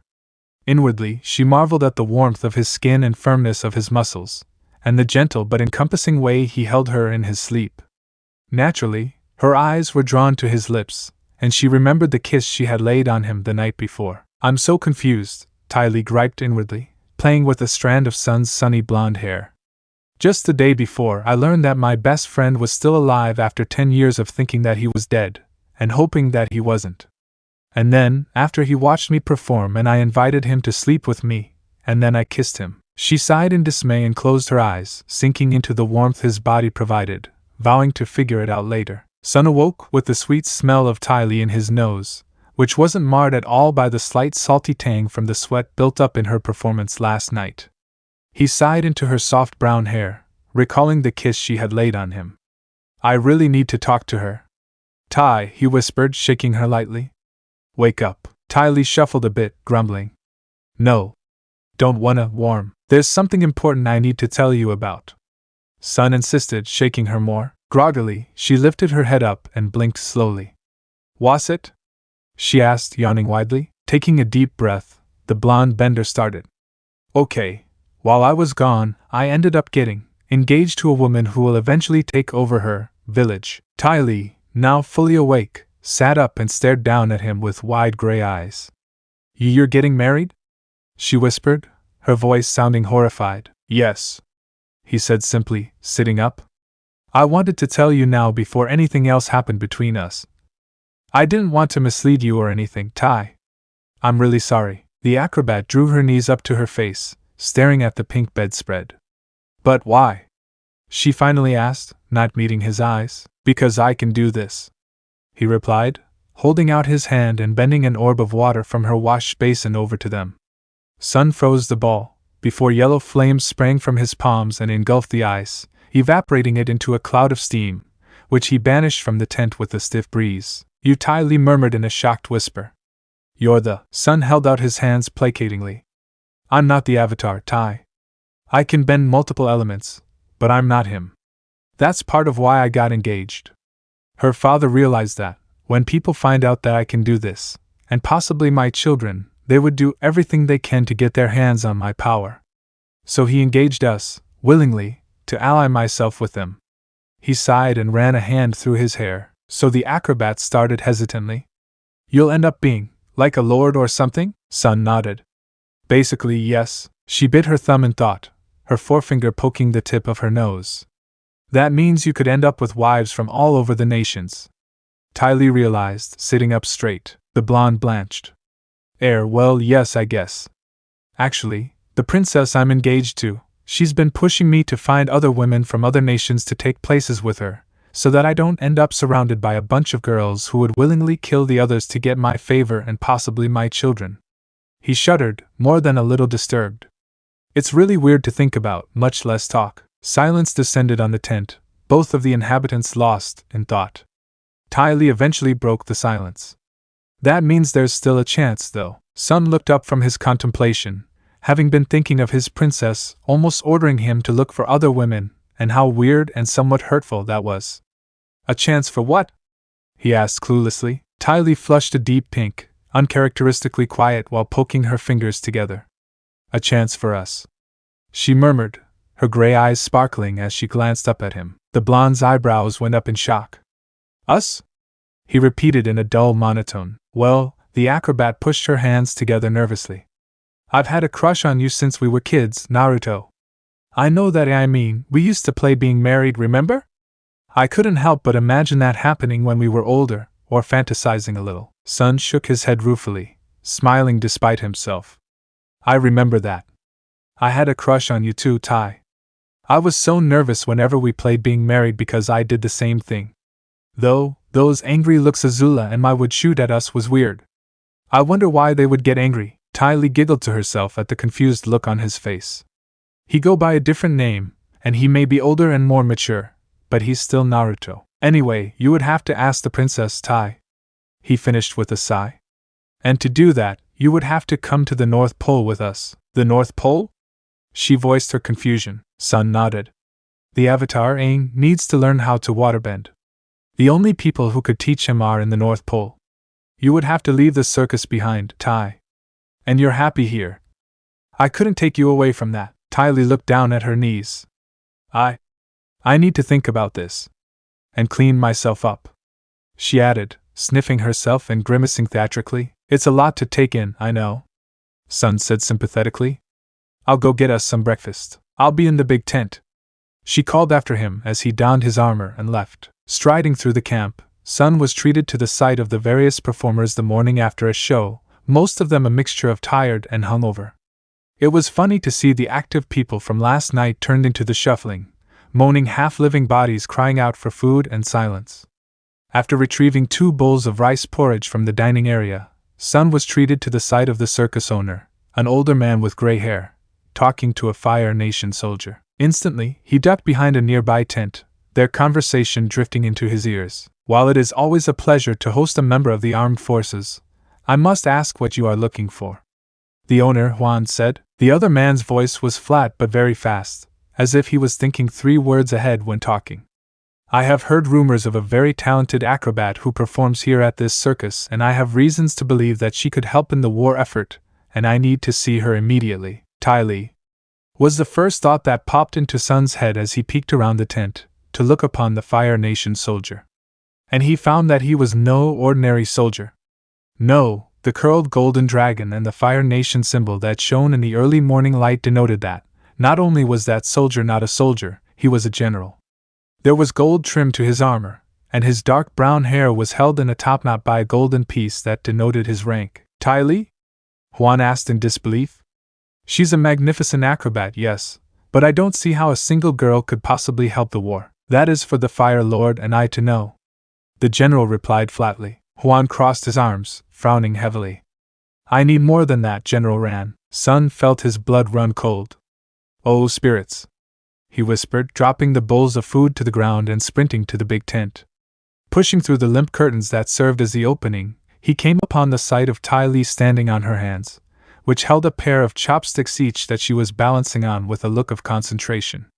Briefly nonplussed, Sun shook it off. "Tai Li, we need to leave, right now." The acrobat wavered on her chopsticks and fell gracefully, rolling to her feet.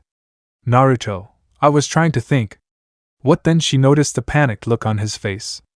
"What is it?" "Someone from the Fire Nation is here, looking for you," he replied, checking to make sure no one was approaching. "Ooh, is it Azula or Mai?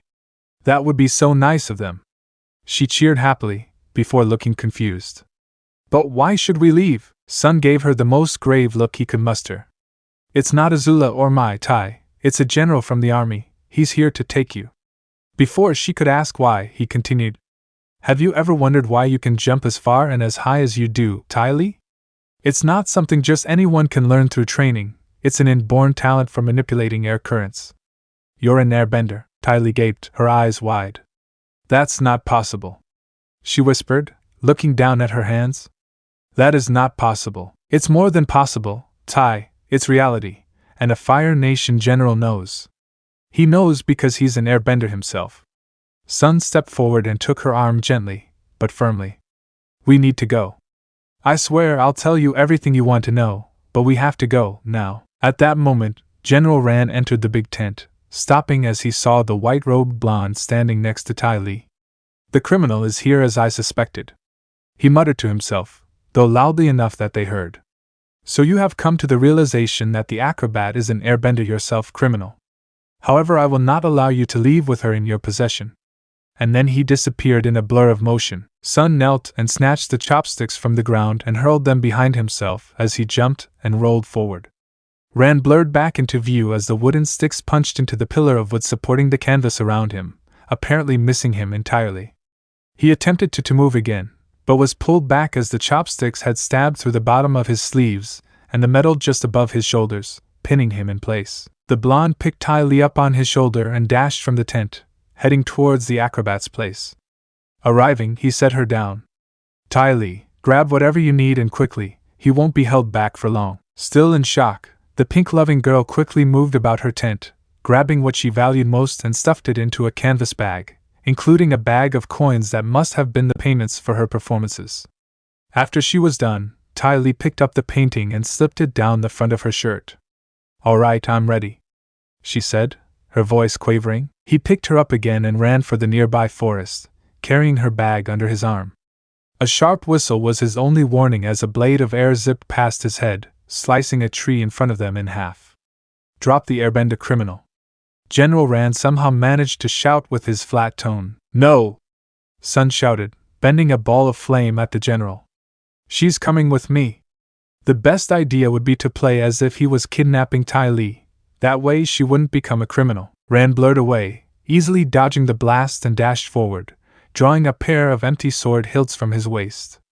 Blades of wind formed from the hilts, hissing angrily. Then die, he replied easily. His wind blades sparked as they met the golden metal of Sun's staff as the blonde deflected them up and pointed the shortened staff at Rand's chest, extending it to its full length, directly at the general's chest. Taken by surprise, the airbender slid back, gasping in pain as the armor over his chest was heavily dented. Sun, taking advantage of the moment, bent fire along the length of his staff and whirled it over his head, shaping the sunny yellow fire around him and Ty Lee into an oscillating orb that hid them from sight. While the fire spun around them, he pulled the cloud pouch from his neck and opened it. Get on, he said tersely, his concentration on keeping the fire around them. Ty Lee flopped down on top of the golden cumulus with bag under her stomach. Seeing that, Sun quickly shrunk and stored his staff before blowing a gust of wet air out his mouth at the fire, extinguishing the flames but leaving behind a thick smoke cover. He dived on top of the cloud and held on as it sped off into the forest. Ran, having discarded the bent metal constricting his breathing, blew the smoke away, revealing only a circle of burnt grass, but no airbender or criminal.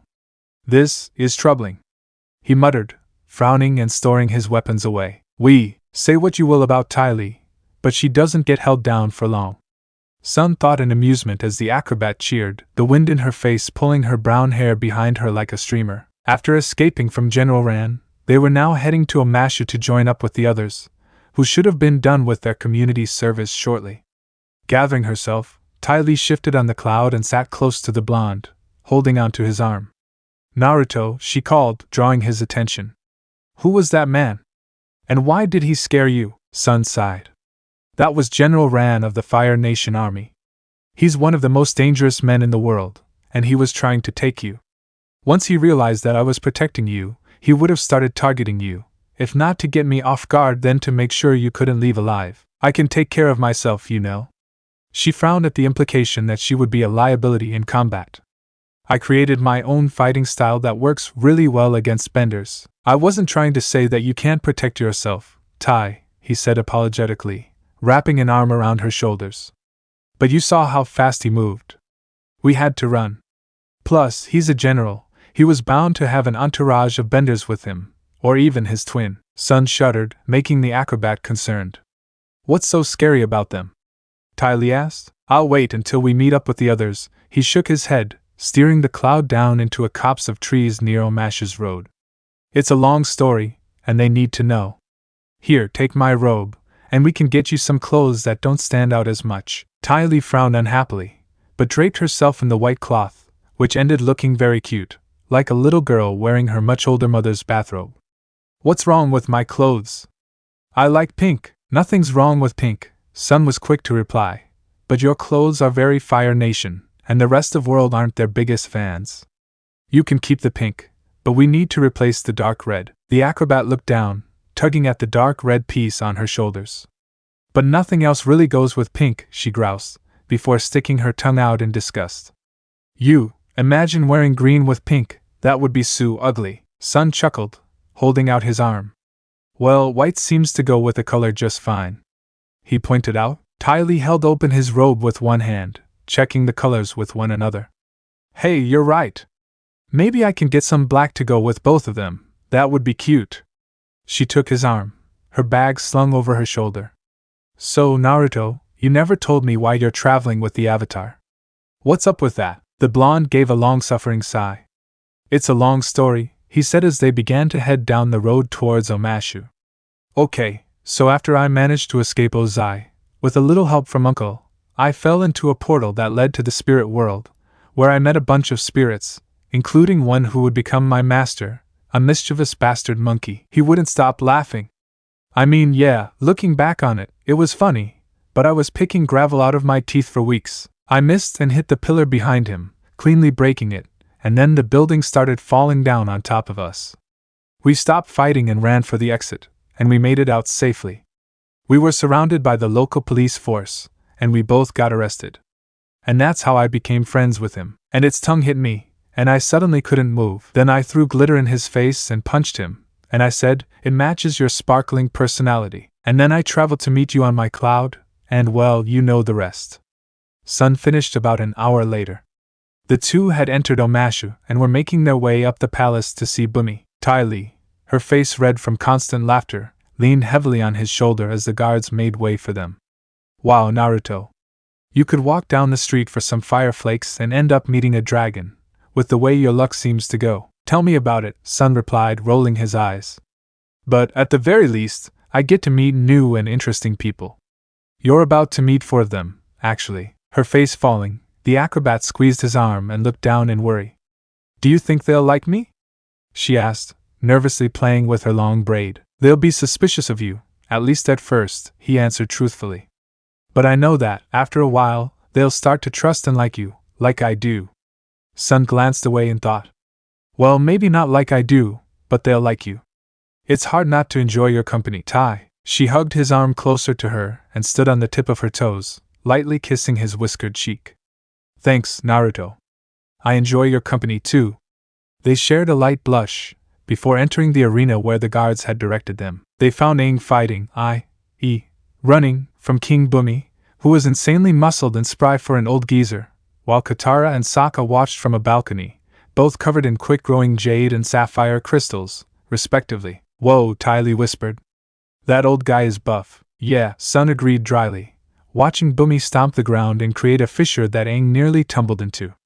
He used to kick my ass all up and down this arena like a pebble when I was learning how to earthbend.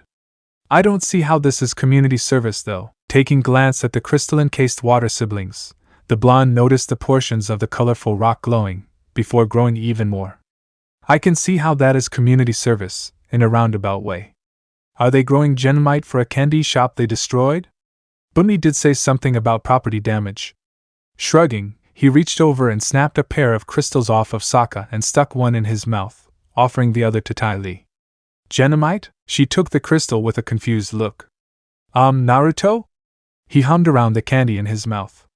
This is a rock. A pretty rock, but still a rock. Oh, Sun took his piece out of his mouth to speak clearly.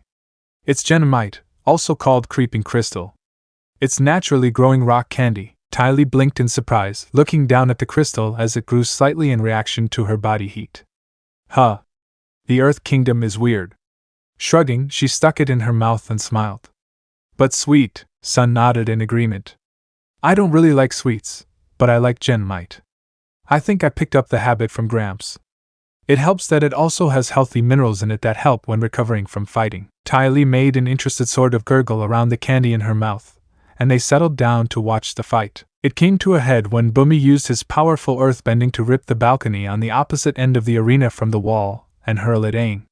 The young avatar, in a brilliant display of redirection, used his airbending enhanced speed to create a dusty tornado in the middle of the arena, managing to catch and return the balcony. Bumi, seeing his attack coming back, grunted and neatly cut the chunk of stone in half with a single swipe of his hand. Aang took a flying leap and landed before the king, his staff pointed at his opponent's chin. Despite being pinned, the Mad King still smiled. A pebble bounced off of Aang's bald head, making him look up at the half of a balcony hovering above them, ready to drop and crush them both. Instead of dropping it, Bumi chuckled and snorted, negligently tossing the stone aside. Well done, young avatar. He congratulated, his usual crooked smile on his wrinkled face. You fight with much fire in your heart. He then fell backward on the floor, disappearing through the solid ground and leaving a hole shaped like himself. Aang jumped in surprise and looked to the balcony, where the king appeared out of the ground next to his friends. The young airbender spun his staff over his head and jumped, hovering over to join them. Sun snapped off another piece of genomite from Katara's formation and stuck it in his mouth. You've passed all my tests. Now you must answer one question for me. Bumi spoke up, drawing his robes around him and looking once more like a crazy, elderly, frail Mad King. What? Aang shouted in disbelief. That's not fair. You said you would free my friends if I passed all of your tests, and I did. Release them, the king shrugged carelessly. What's the point of any test if you don't learn something, eh? That is so like you, Gramps. Sun groused, crossing his arms. You always have to make everything more difficult. Sokka and Katara, their vision constrained by the genmite growing around their faces, had to shuffle in a circle. Son! Their happy and relieved shouts were joined by Aang's voice. You came back, Katara said in relief. Sun arched an eyebrow at them, looking a little offended. Of course I did. I wasn't going to leave you here, not until you finished your community service, anyway. He turned to his old master with a question on his face. By the way, how is having Aang fight you community service, Gramps? Bumi smiled widely. Well, I am the king, I lead the community, so anything they do for me is technically community service. He giggled at the deadpan look on his old student's face. Now, young Avatar, here is your question. What is my name? Aang's face went blank in surprise. What? From the looks of your friends, you only have a few minutes before that crystal covers them entirely. The Mad King noted, and as he made to leave, he turned back. And you can't ask my old student either. They were escorted to the king's throne room by a pair of guards. Son, you know that crazy old man? Sokka asked as the crystal began to cover most of his head. He was my earthbending teacher, the blonde bender replied, answering the curious looks he was given by the gang. Which, like all of my training, was incredibly difficult and more than a little bit crazy, but very worth it. I'm glad I'm not an earthbender, Ty Lee commented, skipping alongside Sun. Katara frowned minutely at the unknown girl walking so closely to her friend. Who's the girl, Sun? She asked carefully. There's a girl? Sokka asked, the genmite having grown over his eyes. I'm Ty Lee. The acrobat introduced with a wide smile, a look that both Aang and Katara found familiar somehow. Nice to meet you. Her eyes fell on Aang, and she unsubtle stepped around Sun so that the blonde standing between them, taking his arm in hers. The young airbender looked confused at the cautious looks she was shooting him, before shaking his head. Come on guys, I need some help with the king's name, but I can't think of anything. What about Rocky? Sokka presented. You know, because of the rocks? A short silence fell, before his sister broke it. We're gonna keep trying, but that's a good backup. Sun couldn't tell if she was being serious or not. Rocky isn't all that common of name in the Earth Kingdom, actually, he remarked casually. There are a lot of Lees, though. There's two possibilities, Katara said encouragingly to Aang. Keep thinking. Maybe the challenges are some kind of clue? What did you have to do? The Avatar looked up at the ceiling in thought, tapping his chin. Well, none of the tests had any direct solutions, and everything was different than what I expected. I had to think differently than I usually would. He trailed off, a look realization dawning on his face. I know his name. At that moment, the group was led into the throne room, where the Mad King waited for them at the foot of the throne. Aang stepped forward with a serious visage. I solved the question the same way I solved the challenges. As you said a long time ago, I needed to open my brain to the possibilities. Bumi smiled widely and gave off his snorting laugh. Aang grinned and darted forward, wrapping the king in a tight hug. Bumi, you're a mad genius. The king hugged his old friend back, patting his bald head. It's good to see you, Aang. You haven't changed a bit. Literally. He stepped back and shared a warm smile with his friend. You know, this is all very touching, Sokka voiced sarcastically, everything bu his mouth covered in sapphire crystal. But where our situation is very rocky right now. Bumi chuckled and pulled his fist back, making the crystal explode off of the water tribals. Easily catching a piece of it, he took a big bite out of it. Genmite is made out of rock candy, he revealed with a happy smile. Delicious, it is pretty tasty, Ty Lee interjected, a shard in her mouth. Son, after gathering a few pieces to store and grow later, and a few more to eat, joined the gang as Bumi explained the future to Aang. You have much to learn, Aang, and a difficult task ahead of you. Only the Avatar can bring balance back to the world by defeating Fire Lord Ozai. You must master the elements, and when you confront him, I hope you think like a mad genius. Bumi chuckled crazily, before bowing respectfully to his old friend. Momo flew into the room and landed on Aang's head, chattering excitedly. And you'll need Momo too, the Mad King added before turning to Sunday. Now, my young student, who is the lovely young lady you have brought with you? Ty Lee stepped forward and bowed politely. My name is Ty Lee, your majesty. Her voice quavered with nerves as an airbender, an earthbender and two water tribals looked at her curiously. I'm one of Naruto's childhood friends, Sokka thought over her words. Childhood friend? He whispered to himself, before his eyes went wide with realization. "She's Fire Nation!" he shouted, drawing his boomerang. Aang and Katara both got into bending stances, and Bumi didn't. He picked up a piece of genomite and flicked it at the Water Tribe warrior, knocking the metal angle from his hands. And with a stomp and clap, the airbender was sunk into the ground up to his shins, while small boots of rock formed over the waterbender's feet, and pieces of crystal pushed her hands together and locked her elbows in place. Having dissolved the standoff, the Mad King leaned on Aang's head casually. "Go on." At Sokka's shout, Ty Lee had hid behind Sun, who stepped protectively in front of her and was giving his friends a stern glare. "What's wrong with you, son?" Sokka shouted again. "Why did you bring the Fire Nation here? She could stab you in the back at any minute." The blonde cracked his knuckles, sounding similar to the rolling of thunder. "Does the term childhood friend make no sense to you, Sokka?" he asked rhetorically. "I've been using it all chapter. I wouldn't have brought her if I didn't. I know I can trust her, and I do, with my life. So calm down before you do something you regret." As Katara and Aang added their opinions in, Bumi stepped up and clapped his hands loudly. "All of you, quiet down," he ordered sternly, his face serious. "Perhaps you should explain your story from the beginning, son." Sun nodded in agreement. "All right, yesterday." "Wait!" the Mad King suddenly shouted, making them jump in surprise. "If it's story time, I'm going to need a snack." He clapped his hands twice, drawing a guard from outside. "You, fetch me a bowl of popcorn." A few minutes later, Bumi leaned on Aang's head again, but this time with a bowl of freshly popped kernels cradled in his arms. "Okay, story time, okay?" The blonde started, shaking his head. "Okay, yesterday I got a letter from Ty Lee, which is why I left you guys here. I noticed that the circus she was performing at was nearby, so I went to visit her. Long story short, we reunited. I decided to stay for her show, and I ended sleeping over after checking in on you guys. This morning, I went to get us some breakfast, and I overheard a conversation between the owner of the circus and general of the Fire Nation." Oh, Bumi used appreciatively around a mouthful of popcorn, before offering the bowl to Aang.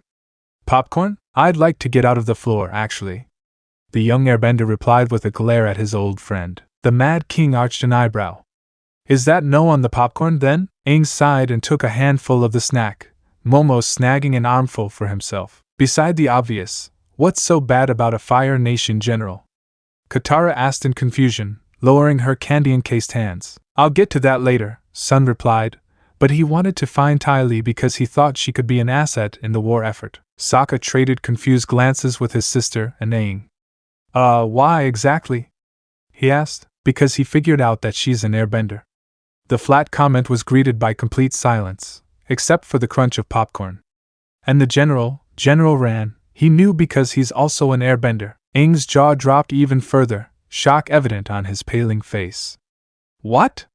he screamed in surprise, echoing through the palace and possibly Omashu and the rest of the world. "Nice dramatic timing," Bumi complimented with a crazy grin and thumbs up. Noting the pure shock on his old friend's face, he gave Sun a questioning look. "You haven't told him yet?" Aang snapped out of his stupor, glancing between master and student. "Told me what?" he asked in tremulous voice. Sun sighed heavily, running a hand through his blonde hair. "I had hoped to avoid it entirely, actually," he admitted. Bumi gave him a disappointed look. "I knew I would have to eventually, but can you blame me for not wanting to?" "It's not easy to hear." "What's not easy to hear?" Aang questioned, his tone making it obvious that he didn't want to hear it at all. "Remember when we went to the Southern Air Temple? How I told you that some airbenders betrayed the others by leading the Fire Nation into their temples?" The young airbender nodded shakily, his face pale. "Well, what did you think happened to them? After they collaborated, they were spared and rewarded for helping. They were either set up as important political figures or merchants, like lords or governors, or they joined the armed forces and contributed to the war." The throne room was filled with an atmosphere of horror. Ty Lee was leaning heavily on Sun's back, her hands covering her mouth, silent tears running down her cheeks. Katara and Sokka shared a look of shock and dismay, and even Bumi was solemnly silent.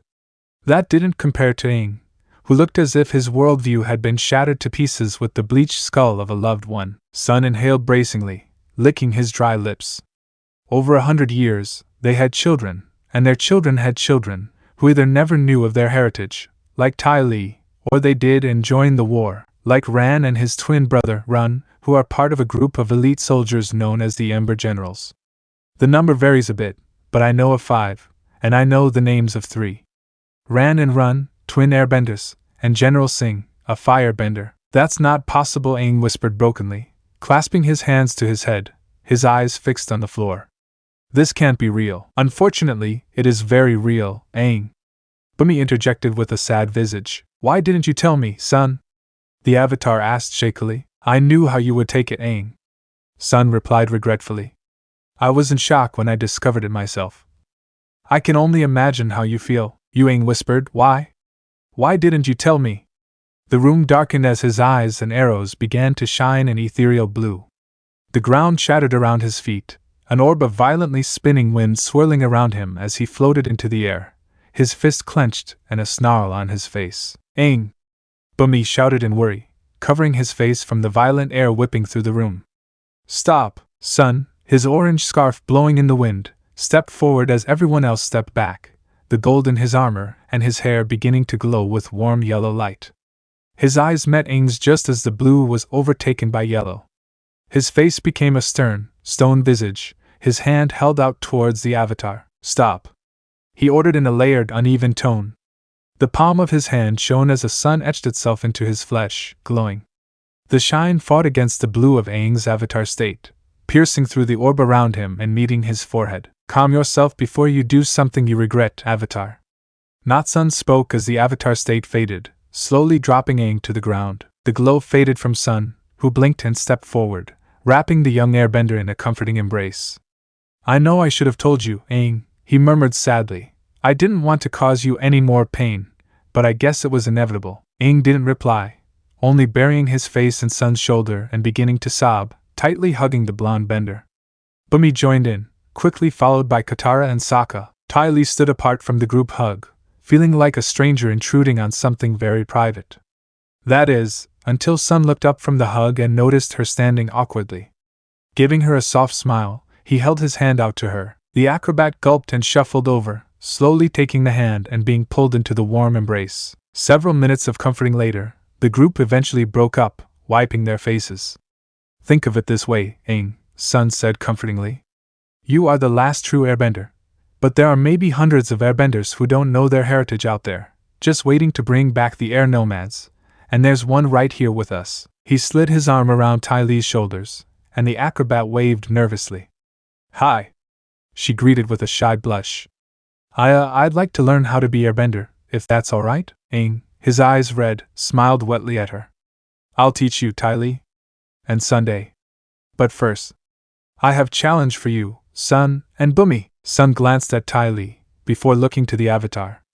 What is it? Ty Lee screamed in excitement, her arms wrapped around Sun's neck, his hands clamped around the lip of stone Ben as he sat behind Aang, who was behind Bumi as they rocketed down one of the long stone chutes that crisscrossed Omashu at breakneck speeds, cheering loudly as the speed blew air in their faces, making them lean back in the bin. The crash of wood-meeting stone rang through Omashu, joined by an anguished wail.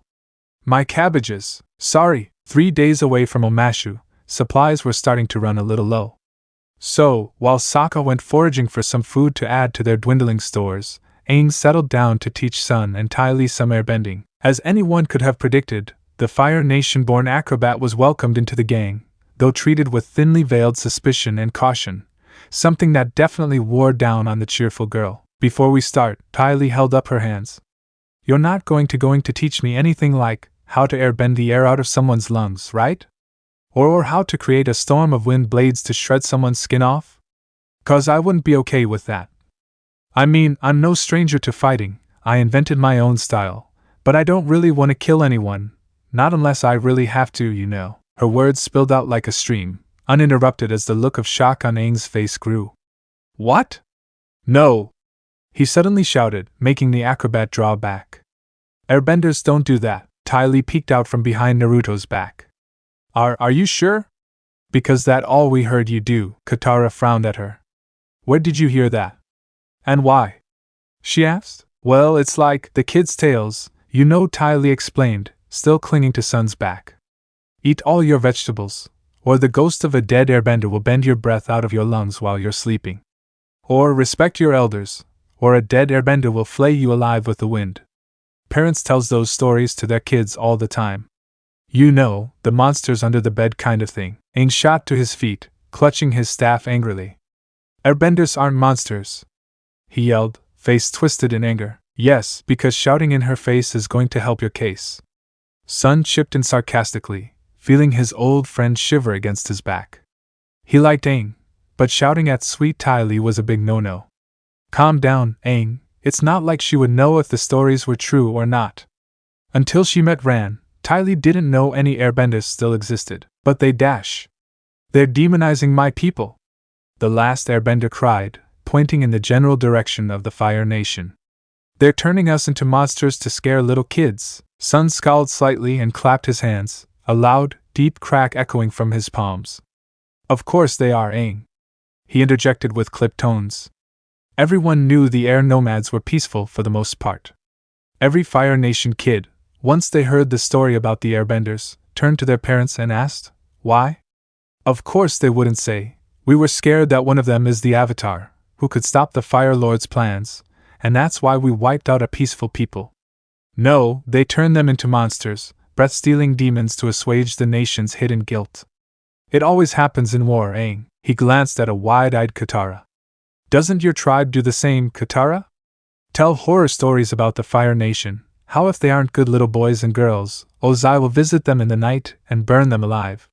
He probed, already knowing the answer. The tribal nodded shakily, recalling the time she accidentally snapped the shaft of her father's favorite spear while playing around with it. He had told her that if she wasn't careful with weaponry, the Fire Nation might attack in the middle of the night, and without his weapon, they would kill them all. It had haunted her nightmares for weeks, and even further after the incursion that took her mother away. Of course, after that, no one told those stories again. The wound was too fresh. The blonde bender ran a hand through his sunny hair, shaking his head. Aang, if you get angry at everything the Fire Nation has done to your people, you're going to be angry all the time. He stared into his eyes seriously. You're going to have to learn to deal with stuff like this. If we defeat Ozai, we'll still need to bring balance back to the world. There's a whole nation who probably think like this. Aang slumped to the ground, cradling his bald head in his hands. The more I learn about the world, the more impossible it seems, he groaned into his arms. Sun sighed, reaching out to pat the airbender's shoulder. I'm not trying to discourage you, Aang, I'm just telling you the truth. Again, think of it as a way to show so many people wrong, show them what airbending is really meant for. He pointed at himself and his friend. Like you should be doing for us. Taking a bracing breath, Aang sat up and nodded. Right. All right. He exhaled heavily and clapped his hands together. So, airbending is the art of bending the air around us, to protect ourselves and others from harm, but never to kill.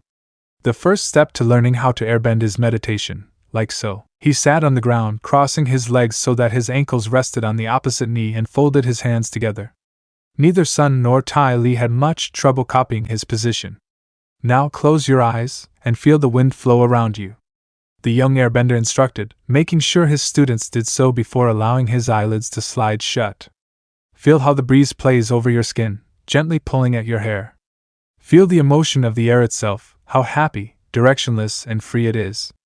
Then let the air flow through you, let it ride through your body, and let its feelings become your own. Katara watched in what was approaching awe as Aang's voice, though young and somewhat high-pitched, seemed to lull Naruto and Ty Lee into meditative trances.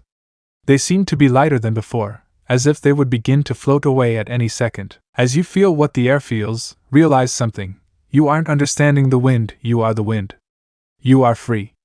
You are directionless. You are the air itself. As he said those words, a visible current of wind formed around the Avatar, picking up the dust and fallen leaves and spinning them around his still form like a localized tornado. And he wasn't the only one. Air spun around Naruto, gently ruffling his hair and his scarf, grasping at his cape and lifting it up, and one could almost see clouds form around him. Soft currents surrounded Ty Lee, playfully tugging at her braid and tickling her skin, drawing a small, happy smile from the girl. Before the waterbender's gaze, the air swirled around the three forcefully, lifting them into the air to hover about 2 inches from the ground. Eventually, the wind dispersed, gently setting them back on the ground. Ty Lee was the first to speak, her voice low with an amazed sort of excitement. "That was amazing!" she gushed breathlessly. "I feel like something's been missing from my life and I just found it for the first time." "Yeah," Sun agreed, his blue eyes wide. "I read about it in the scrolls I could find, but it's definitely something else to actually experience." While they spoke, Aang had a wide grin that threatened to split his face in half. "That's not even the best part," he said with a quiet exuberance, holding his hand out. "This the first exercise. Hold your hand out and concentrate on the air. Don't try to control it, just gently guide it where you want it to go." He demonstrated his words by coaxing the air around his hand to swirl together into a sphere that spun in his palm. "Guide it into your hand and direct it into a spin," Aang instructed gently. Sun had done so before, but was surprised by how easy and effortless it was to guide the air. Ty Lee squealed happily as an orb of wind burst to life in her hand, merrily spinning an inch over her skin. "Wow!" she exclaimed, carefully bouncing to orb between her hands. "It's so easy." The young avatar directed his ball to roll around his hands, up over his arms and shoulders, before letting it dissipate. "And that's only the first exercise," he said happily. "Soon, you could even do things like this." He hopped into the air and threw his arms down, creating a large, furiously spinning ball of air that he balanced on with one foot, zooming around the small clearing that was their camp, whooping with joy. Sokka chose that moment to come back, carrying a pitifully empty-looking sack. "What's he so happy about?" he asked, directing a questioning eyebrow at his sister. Katara shrugged, a small smile on her face. "He's just showing off for his new airbender friends. I think he's really happy he gets to teach about his way to new people," she answered, watching Aang shoot around the camp. "Huh," her brother replied, not all that interested. "Well, I've come back from my foraging. I brought all that I could find." Sokka appended the sack, spilling a few items on the ground. "We've got some berries that might be poisonous, some round nuts and some oval nuts, and some rock-shaped nuts that might just be rocks." Momo dived on the small pile, grabbing one of the rock-shaped nuts and banged it against a larger rock that was stuck in the ground, making a loud crash.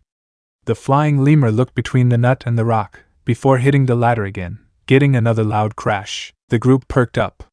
"What was that?" Sokka asked, looking around warily. Naruto looked up from the orb of air, letting it vanish. "That sounds like someone earthbending," he muttered to himself, walking off into the forest to investigate. The rest of the team followed behind him, just as curious. They quickly walked through the forest, coming to a dried riverbed where they found a young man in his teens, going through the beginner stances of earthbending. The earthbender was making a large rock hover in place before him, straining from the effort. Peeking over a fallen trunk, Katara was the first to speak up. "An actual earthbender," she said in wonder. "Let's go meet him," Aang yelled excitedly, already climbing over the trunk. Being more cautious than them, Sokka shook his head. "We don't know who that guy is, he could be dangerous," he reasoned, only to be ignored by his sister as she ran down the riverbed to meet the earthbender. "Hello there, I'm Katara," she greeted him cheerfully with a small wave.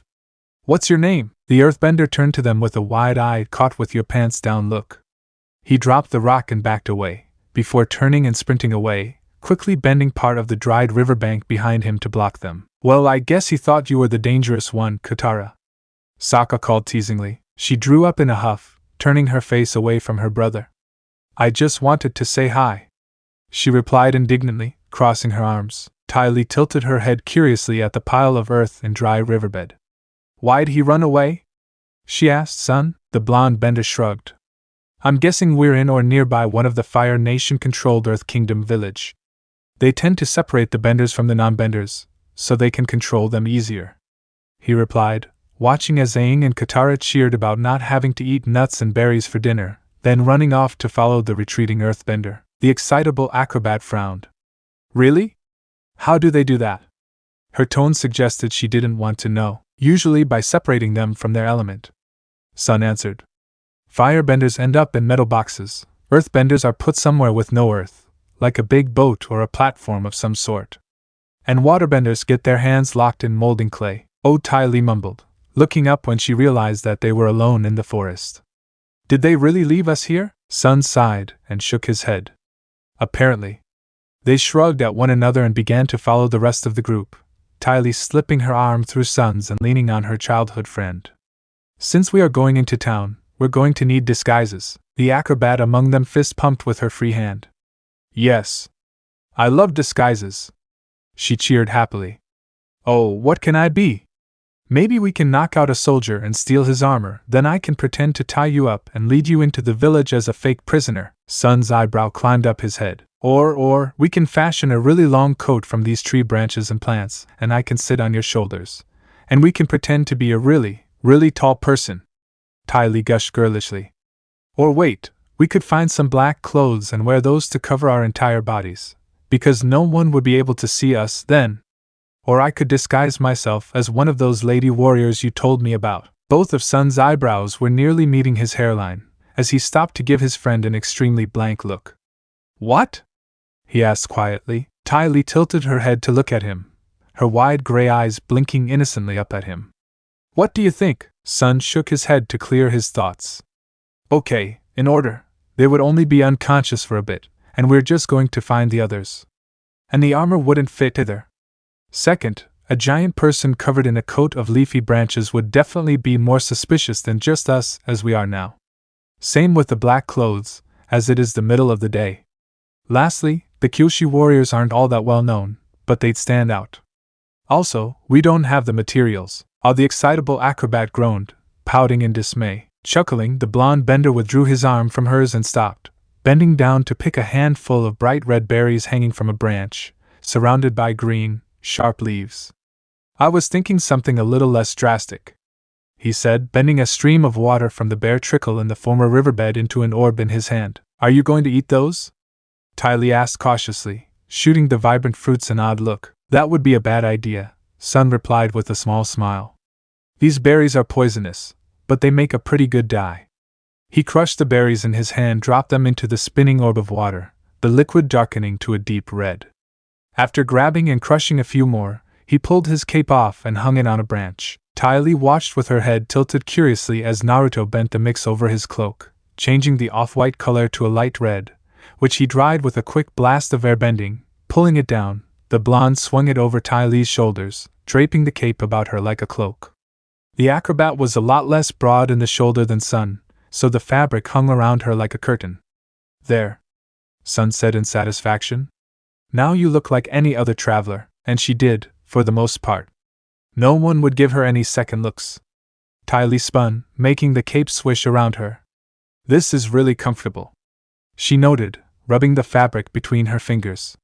It's really soft. Sun smiled at her excited face, pulling on the long shirt and pants he wore in the South Pole. He pulled his scarf off and folded it, before pulling it over his hair and tying it back, hiding his blonde locks from view. Now I just need to hide my whiskers and we'll be good, he muttered to himself. Oh, Ty Lee spoke up, hopping in place. I've got just the thing. She felt about herself under the cloak, finally pulling something from her pocket with a triumphant, aha, is that makeup? Naruto asked with some trepidation, looking over the case that was made from a medium-sized clam with a light pink shell, held shut with a small silver clasp. That was one of the things you grabbed when we ran away. Yup, she replied cheerfully, waving the small kit about. You never know when you'll need to touch up. Now come here and let me see your face. Taking a bracing breath, Sun stepped up to Ty Lee and leaned down as she pulled a small brush from the case and cracked it open, dabbing at some of the powder within. He gulped quietly as their faces were inches away, and he couldn't decide what was more eye-catching, Ty Lee's happily glittering gray eyes, her round cheeks, or her full lips, which she would occasionally bite the lower one in thought. He decided that her whole face was the most eye-catching, especially with the way her cheeks were going pink, and the way her eyes stared into his. She really had grown from a cute little girl into a beautiful woman. He started upon realizing that Ty Lee was staring directly at him, blushing under his gaze, and he couldn't help but do the same. Well, he coughed awkwardly. We should catch up with the others. Yes, she mumbled, quietly closing the small kit and storing it away. We should definitely do that. Sun cleared his throat. Ahem. So, he was interrupted by Ty Lee jumping on him, locking her legs around his waist and her arms around his neck, seizing the back of his head and pulling him forward, mashing her lips against his in a passionate kiss. Sun responded by wrapping his arms around her, both in surprise and to support her as she pressed against him, slipping her tongue through his lips to tangle with his. After a few seconds, Ty Lee pulled away a little bit, smiling and rubbing her nose against his. Okay, Sun whispered, his eyes wide in shock. Ty, she drew back and stared seriously into his eyes. I thought you were dead for 10 years. I'm not going to hold myself back from showing you how much I love you, whatever you think your fiancé will say. She stated firmly.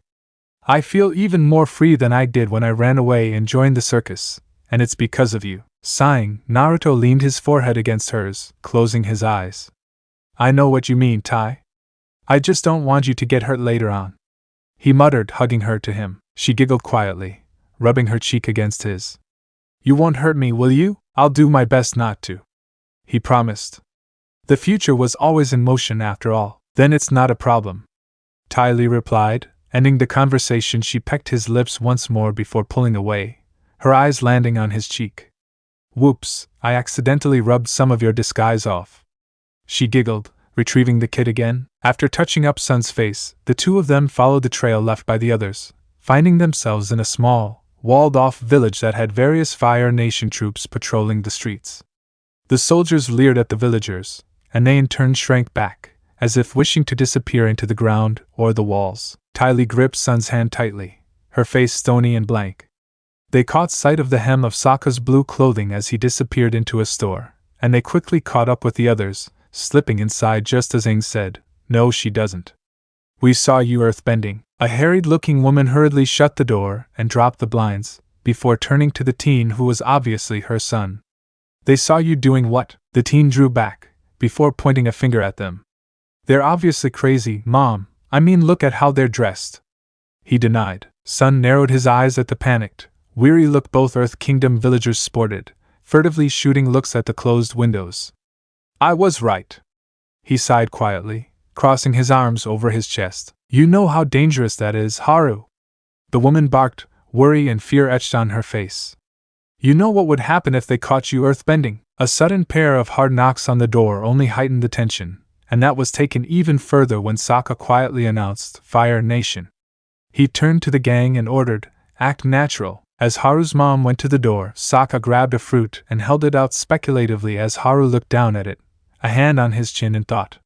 Katara grabbed a bowl of berries and mine being caught mid-snack, and Aang leaned on a barrel with a very wide, cheesy smile. Sun and Ty Lee traded disconcerted looks, which was ironically enough the only natural act, giving the weird people in weird poses weird looks as they slowly backed away. The door was opened, allowing a Fire Nation soldier bearing the leader of the company's crest on his helm, a smirk on his face that quickly gave to confusion, an eyebrow lifting in confusion as he took in the poses the others in the room had taken. Aang fell over as the lid of the barrel he was leaning on gave way, splashing water and hitting his chin on the lip. The captain blinked, before turning as Haru's mother spoke up. What do you want? We already paid up this week. She used the mom tone, which usually brooked no argument. He smirked again. The tax just doubled, he said, obviously lying as he held up a hand, forming a crackling ball of fire. We wouldn't want an accident, would we? The older woman's face faded from defiance to resigned acceptance, and Sun clenched his fist, trying to hold himself back from attacking. Ty Lee, her face blank once more, gripped his arm to stop him and herself from acting. Fire is so hard to control sometimes. The soldier added, the ball of flame flaring for emphasis. Haru's mother simply sighed quietly, walking around the store's counter and retrieving a small wooden chest. She opened it up and scooped a few pitiful silver and copper coins, handing them over to Soldier, who smirked in satisfaction, picking a few coins away and dropping them on the floor. You can keep the copper ones, he taunted, tucking the silver currency away into his pocket and leaving with the other soldiers. Sighing once more, the woman picked the coins up, the atmosphere miserable. Nice guy, Sokka spoke up sarcastically. How long have they been here? 5 years. The older woman said resignedly.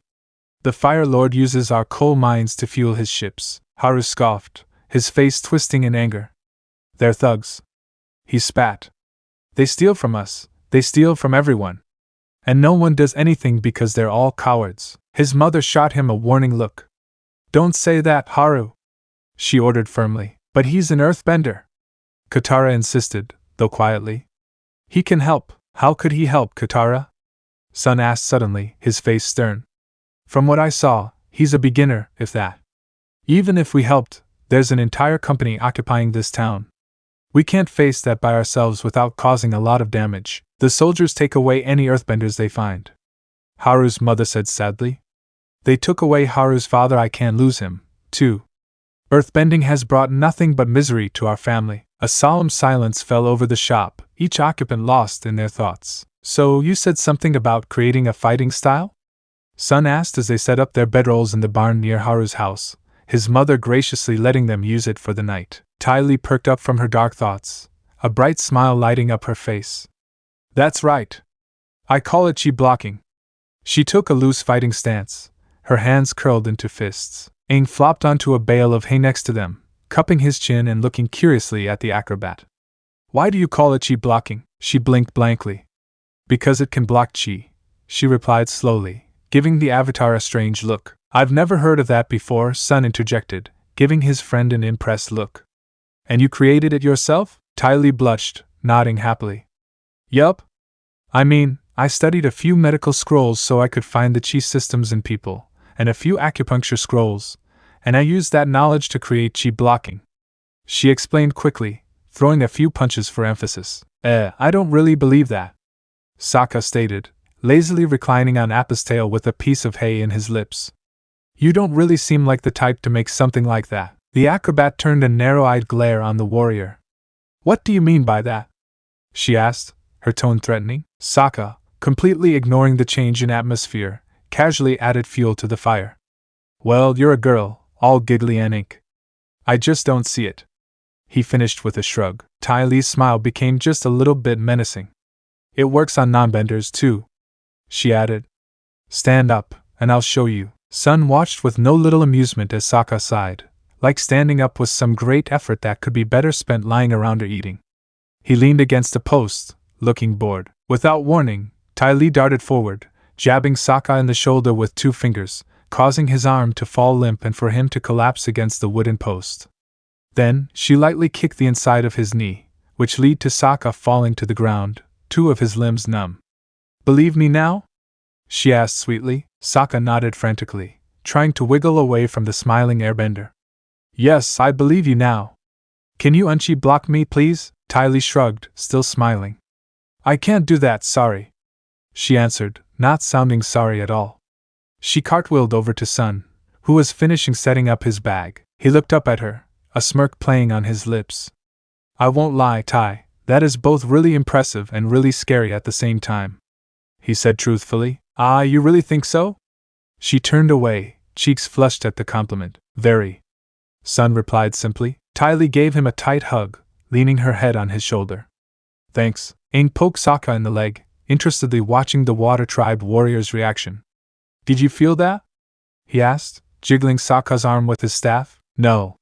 And stop doing that, Sokka replied, using his right arm to sit himself against Appa. As dinner, which consisted of the remainder of their supplies from Omashu and few edible herbs that Sun had foraged for, cooked, Ty Lee sighed, looking up at the full moon with a sad face. What's wrong? Sun asked, setting the ladle aside and taking a seat next to her. Are you missing the circus? She shook her head, her long braid whipping around. No, oh yes, but I'm also thinking about Azula and Mai. Ty Lee sighed, leaning against her childhood friend. They know you're alive, but I'm the only one here with you. I feel bad for leaving them out. Naruto wrapped his arm around her, pulling her close. I don't like it either. Next time we're near a Fire Nation colony, we'll write a letter and commission a messenger hawk and send it to them. How does that sound? She frowned lightly. Why we can't do that now? She asked unhappily. Well, this village is just occupied. There aren't any Fire Nation colonials here, so any messenger hawks are for military use only. Oh, Katara, flushed with success, paused as she approached the barn, seeing the 2 old friends cuddling in the moonlight. It was a strange dichotomy for the waterbender. On one hand, Ty Lee was born and raised in the Fire Nation, and Katara's childhood demanded that she be treated as an enemy. On the other hand, she genuinely liked the bubbly acrobat and found her friendly and helpful, if a little tiring. And she was an old friend of Sun's, which definitely made the blonde bender happy, as well as a new airbender for Aang to teach, which made the young Avatar very happy. But on an entirely different hand, one that seemed to have grown inside of her ribcage and squeezed painfully at her heart whenever she saw them being affectionate, Katara really wished Sun had never gotten that letter from Ty Lee. Biting back her feelings, Katara approached them with a smile. "Hey guys," she greeted, stepping into the barn.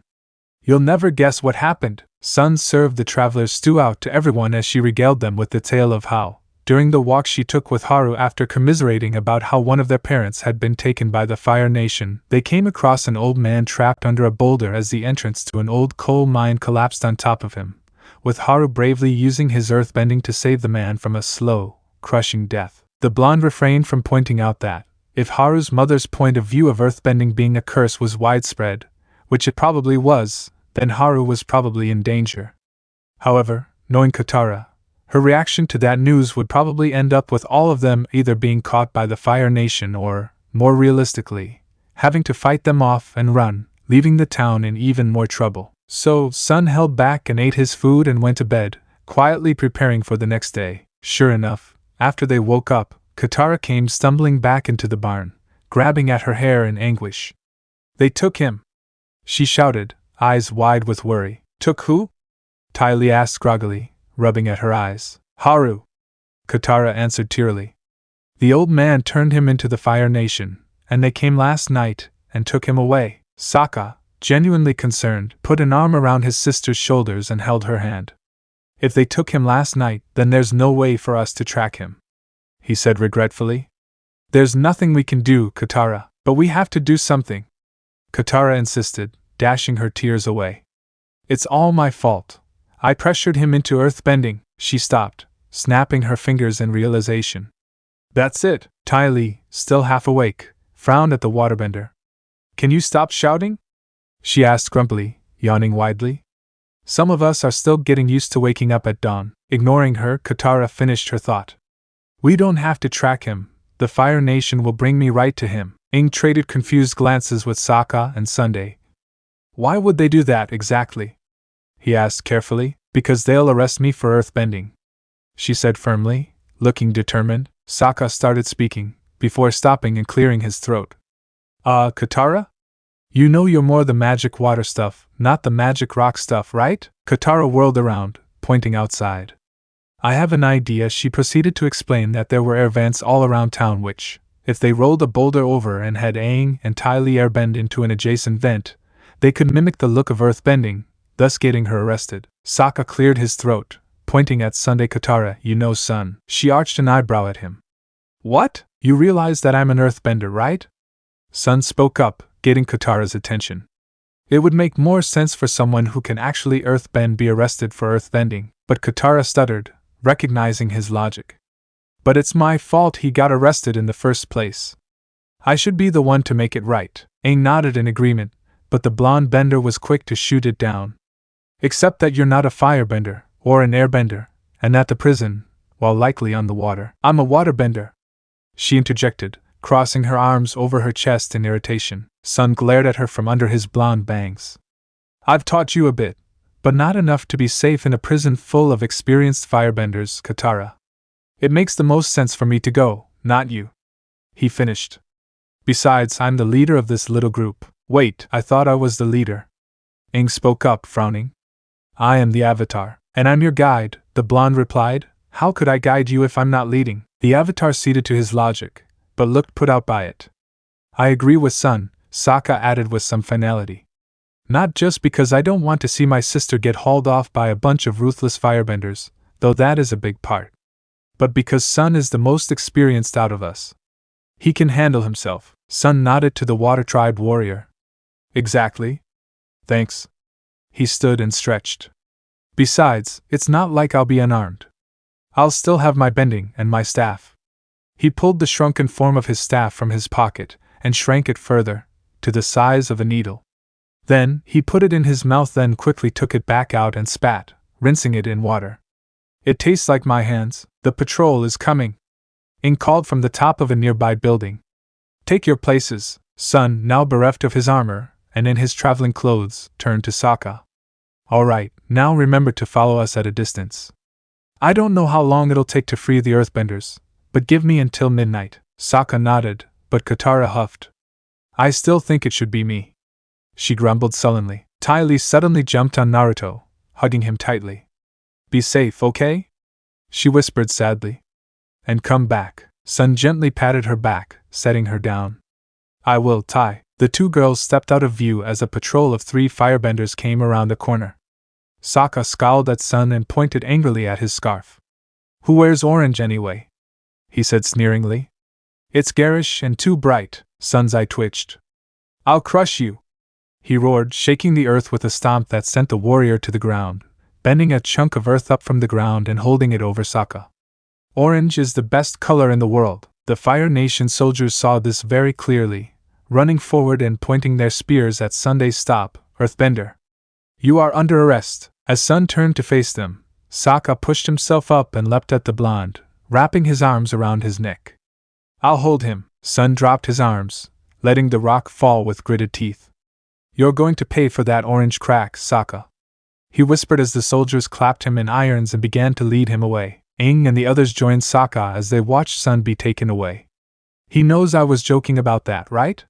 He asked worriedly, only for Aang to straighten his orange robes with an angry huff and walk off with his nose in the air. I was just joking. Sun stood with a line of earthbenders on the prison, his clothes having been switched from more appropriate prison garb as the warden strutted in front of them, his hands folded behind his back and wearing a polite visage. Earthbenders, he began politely, it is my pleasure to welcome you to my modest shipyard. I'm not like other wardens. I like to think of you as honored guests, not prisoners, and I hope you'll think of me as a humble, caring host. If you simply abide by my rules, you will find. He was interrupted by an earthbender in the line suddenly hacking loudly after breathing in a cloud of acrid smoke. The warden spun around, shooting a ball of fire at the prisoner's feet, making him jump back in panic. What kind of guest dishonors his host by interrupting? He shouted, before pointing at 2 nearby guards. You and you, take this miserable cretin down below.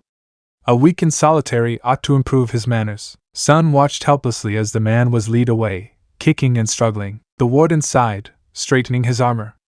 As I was saying, he said with a humph. Treat me with the same courtesy I give you, and we will get along famously. He turned to leave, before stopping and looking back at them over his shoulder. Oh, and if you have noticed, this rig is made entirely out of metal, and you are miles away from any rock or earth. So, if you wish to employ that barbaric gesturing you call a bending art, you'll find that it is quite impossible. The warden waved his hand dismissively, taking his leave as the prisoners were led away to their new home. Sun had the irons around his wrists unlatched and was pushed through a small door, out into the living area. It was wide open, and that was really the only thing good that could be said about it. Small tents had been pitched, but the fabric was threadbare and thin, and there was an aura of hopelessness that permeated the whole place. Stepping in, Sun quickly found Haru, who was more than a little surprised to see him. You're one of those guys who was with Katara-san, right? That's me, he replied with a small smile. She felt bad about you getting arrested, so I decided to come and help you guys break out of here. You felt bad, so you got yourself arrested? Haru chuckled, shaking his head. That takes guts. Come on, there's someone I want you to meet. The younger teen led Sun to a group of prisoners who were eating some kind of food out of wooden bowls, stopping at the last, a large man with long beard and a weary face. Son, this is my father Tyro. Sun nodded to the man. Nice to meet you. So, he went straight to his whole point of being there. What's your escape plan? Escape plan? Tyro repeated with some incredulity. There is no escape plan. The only thing we can do is survive, and hope that this war ends soon, so that we can all go home and forget this ever happened. Sun stared at the older man with shock on his face. What? He said lowly. That's it. You're just going to wait. You're not going to fight back, not even to see your wife again? That's not what I said. Tyro growled, peering at the blonde over the edge of his bowl. Look, I admire your courage and youth, but there are lives at stake, here, and not just ours either. Then that's all the more reason to fight. Sun yelled, slamming his fist into the metal ground, startling the men and women around. If you won't fight to save yourselves, at least do so for your loved ones. Do you have no spine? Haru started forward, his father speaking up. I don't like your tone, he muttered threateningly. Sun glowered at him, his eyes like chips of ice. I don't care. He spoke through gritted teeth, before standing and walking to an open area. Clapping his hands to get their attention, he shouted, "Earthbenders! You sit here on this fake island, heads bowed and spirits shackled, but you are not dead. While your families suffer on the mainland, you suffer here, in silence." "And why?" The warden, drawn by the commotion, watched with a smirk as the blonde appealed to the crowd, though they appeared to be looking at him with fear and trepidation than anything else. "Because you think you are powerless," Sun continued. "You may not be able to bend, but there is more to all of you than just bending.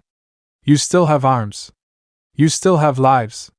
The fight is not over, not so long as one of us breathes. This fight can still be won, but you have to get back up.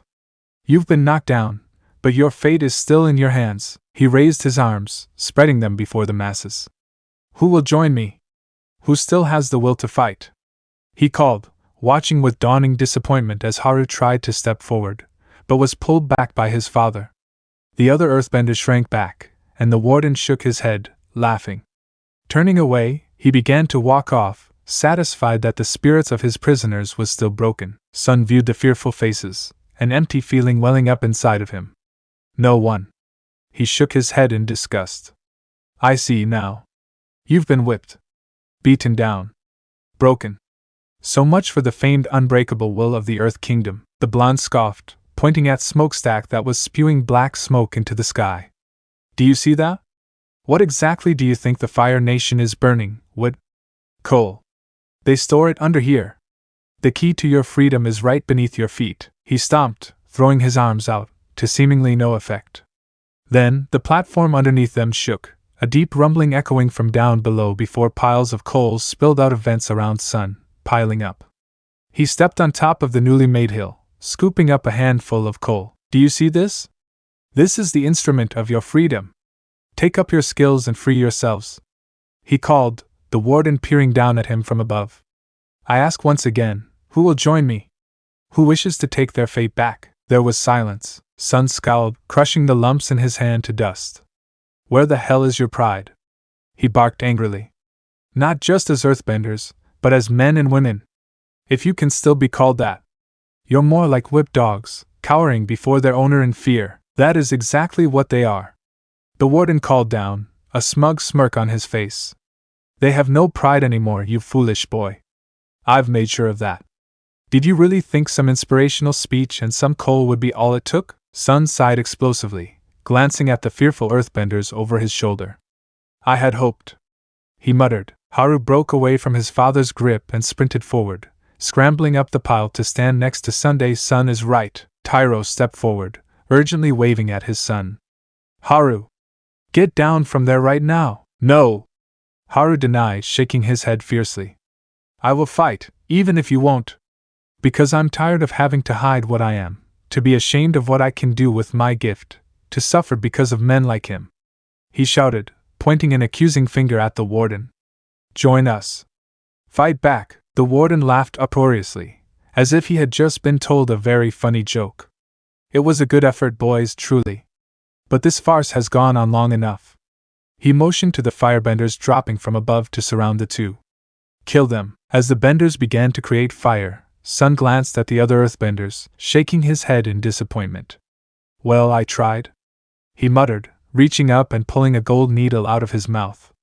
"Haru, duck." The younger teen dropped to the ground as Sun spun the suddenly overlong staff over his head, knocking the firebenders to the ground, whirling around to fire a wall of air at the charging guards. Haru bent coal into the air, firing it at the guards attacking them, who deflected most of it with precise blasts of fire. A wall of coal suddenly rose behind him, the warden's sneak attack splashing harmlessly against it. Haru turned and spotted his father, his face fierce and determined. "For the Earth Kingdom!" he roared, slamming his palms into the ground, bending a wave of coal at the forces pouring from the main body of the prison.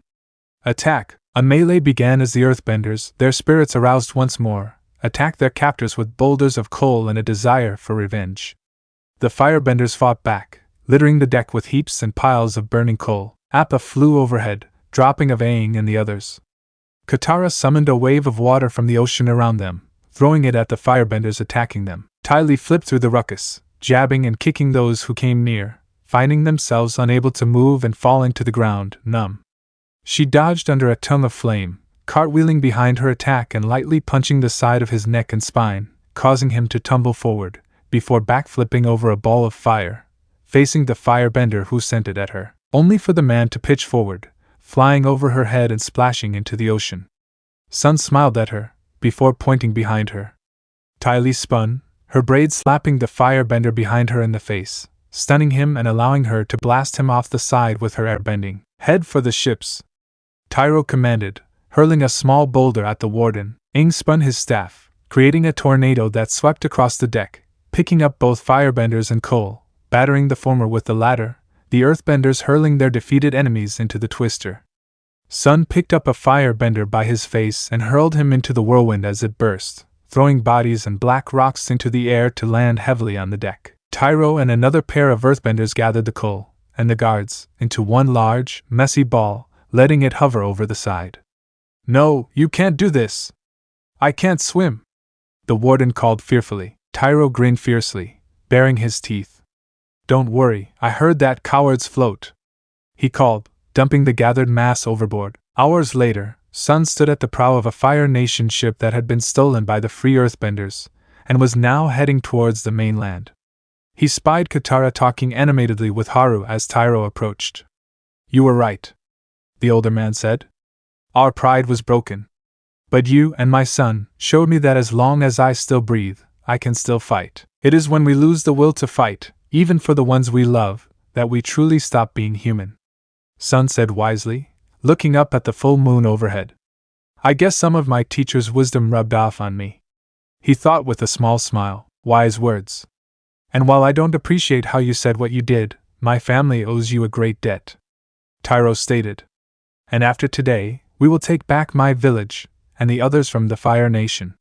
We will make them regret stepping foot on our land." Sun turned to face the older man, bowing slightly.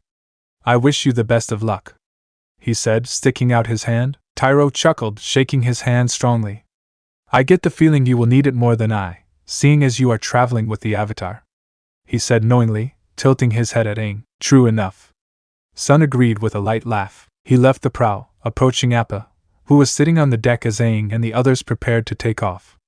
Ty Lee was looking rather frazzled, searching through the saddlebags with a panicked look on her face. "What's wrong, Ty?" he asked. "My hair!" she cried unhappily, tugging on her messy braid, which appeared to be missing one of the bindings. "I lost one of the bindings," Sun hugged her, trying to soothe her. "It's all right, Ty. I'll get you another one when we stop next," she sniffled, rubbing her face on his shoulder. "But I like that one," she murmured unhappily. They climbed into the saddle and settled in as Aang flicked the reins and Appa took off to continue their journey. Back on the rig, someone knelt on the ground, brushing away a bit of coal, exposing a burnt orange binding that they picked up. Zuko held the small hairpiece up to the light, his face twisted in confusion. Then, realization struck, and his eyes went wide. So this part ends here. Alright, that's it for today's video, guys. Let me know in the comment section how was the story. And also don't forget to like, share and subscribe. I will meet you in another video. Bye bye.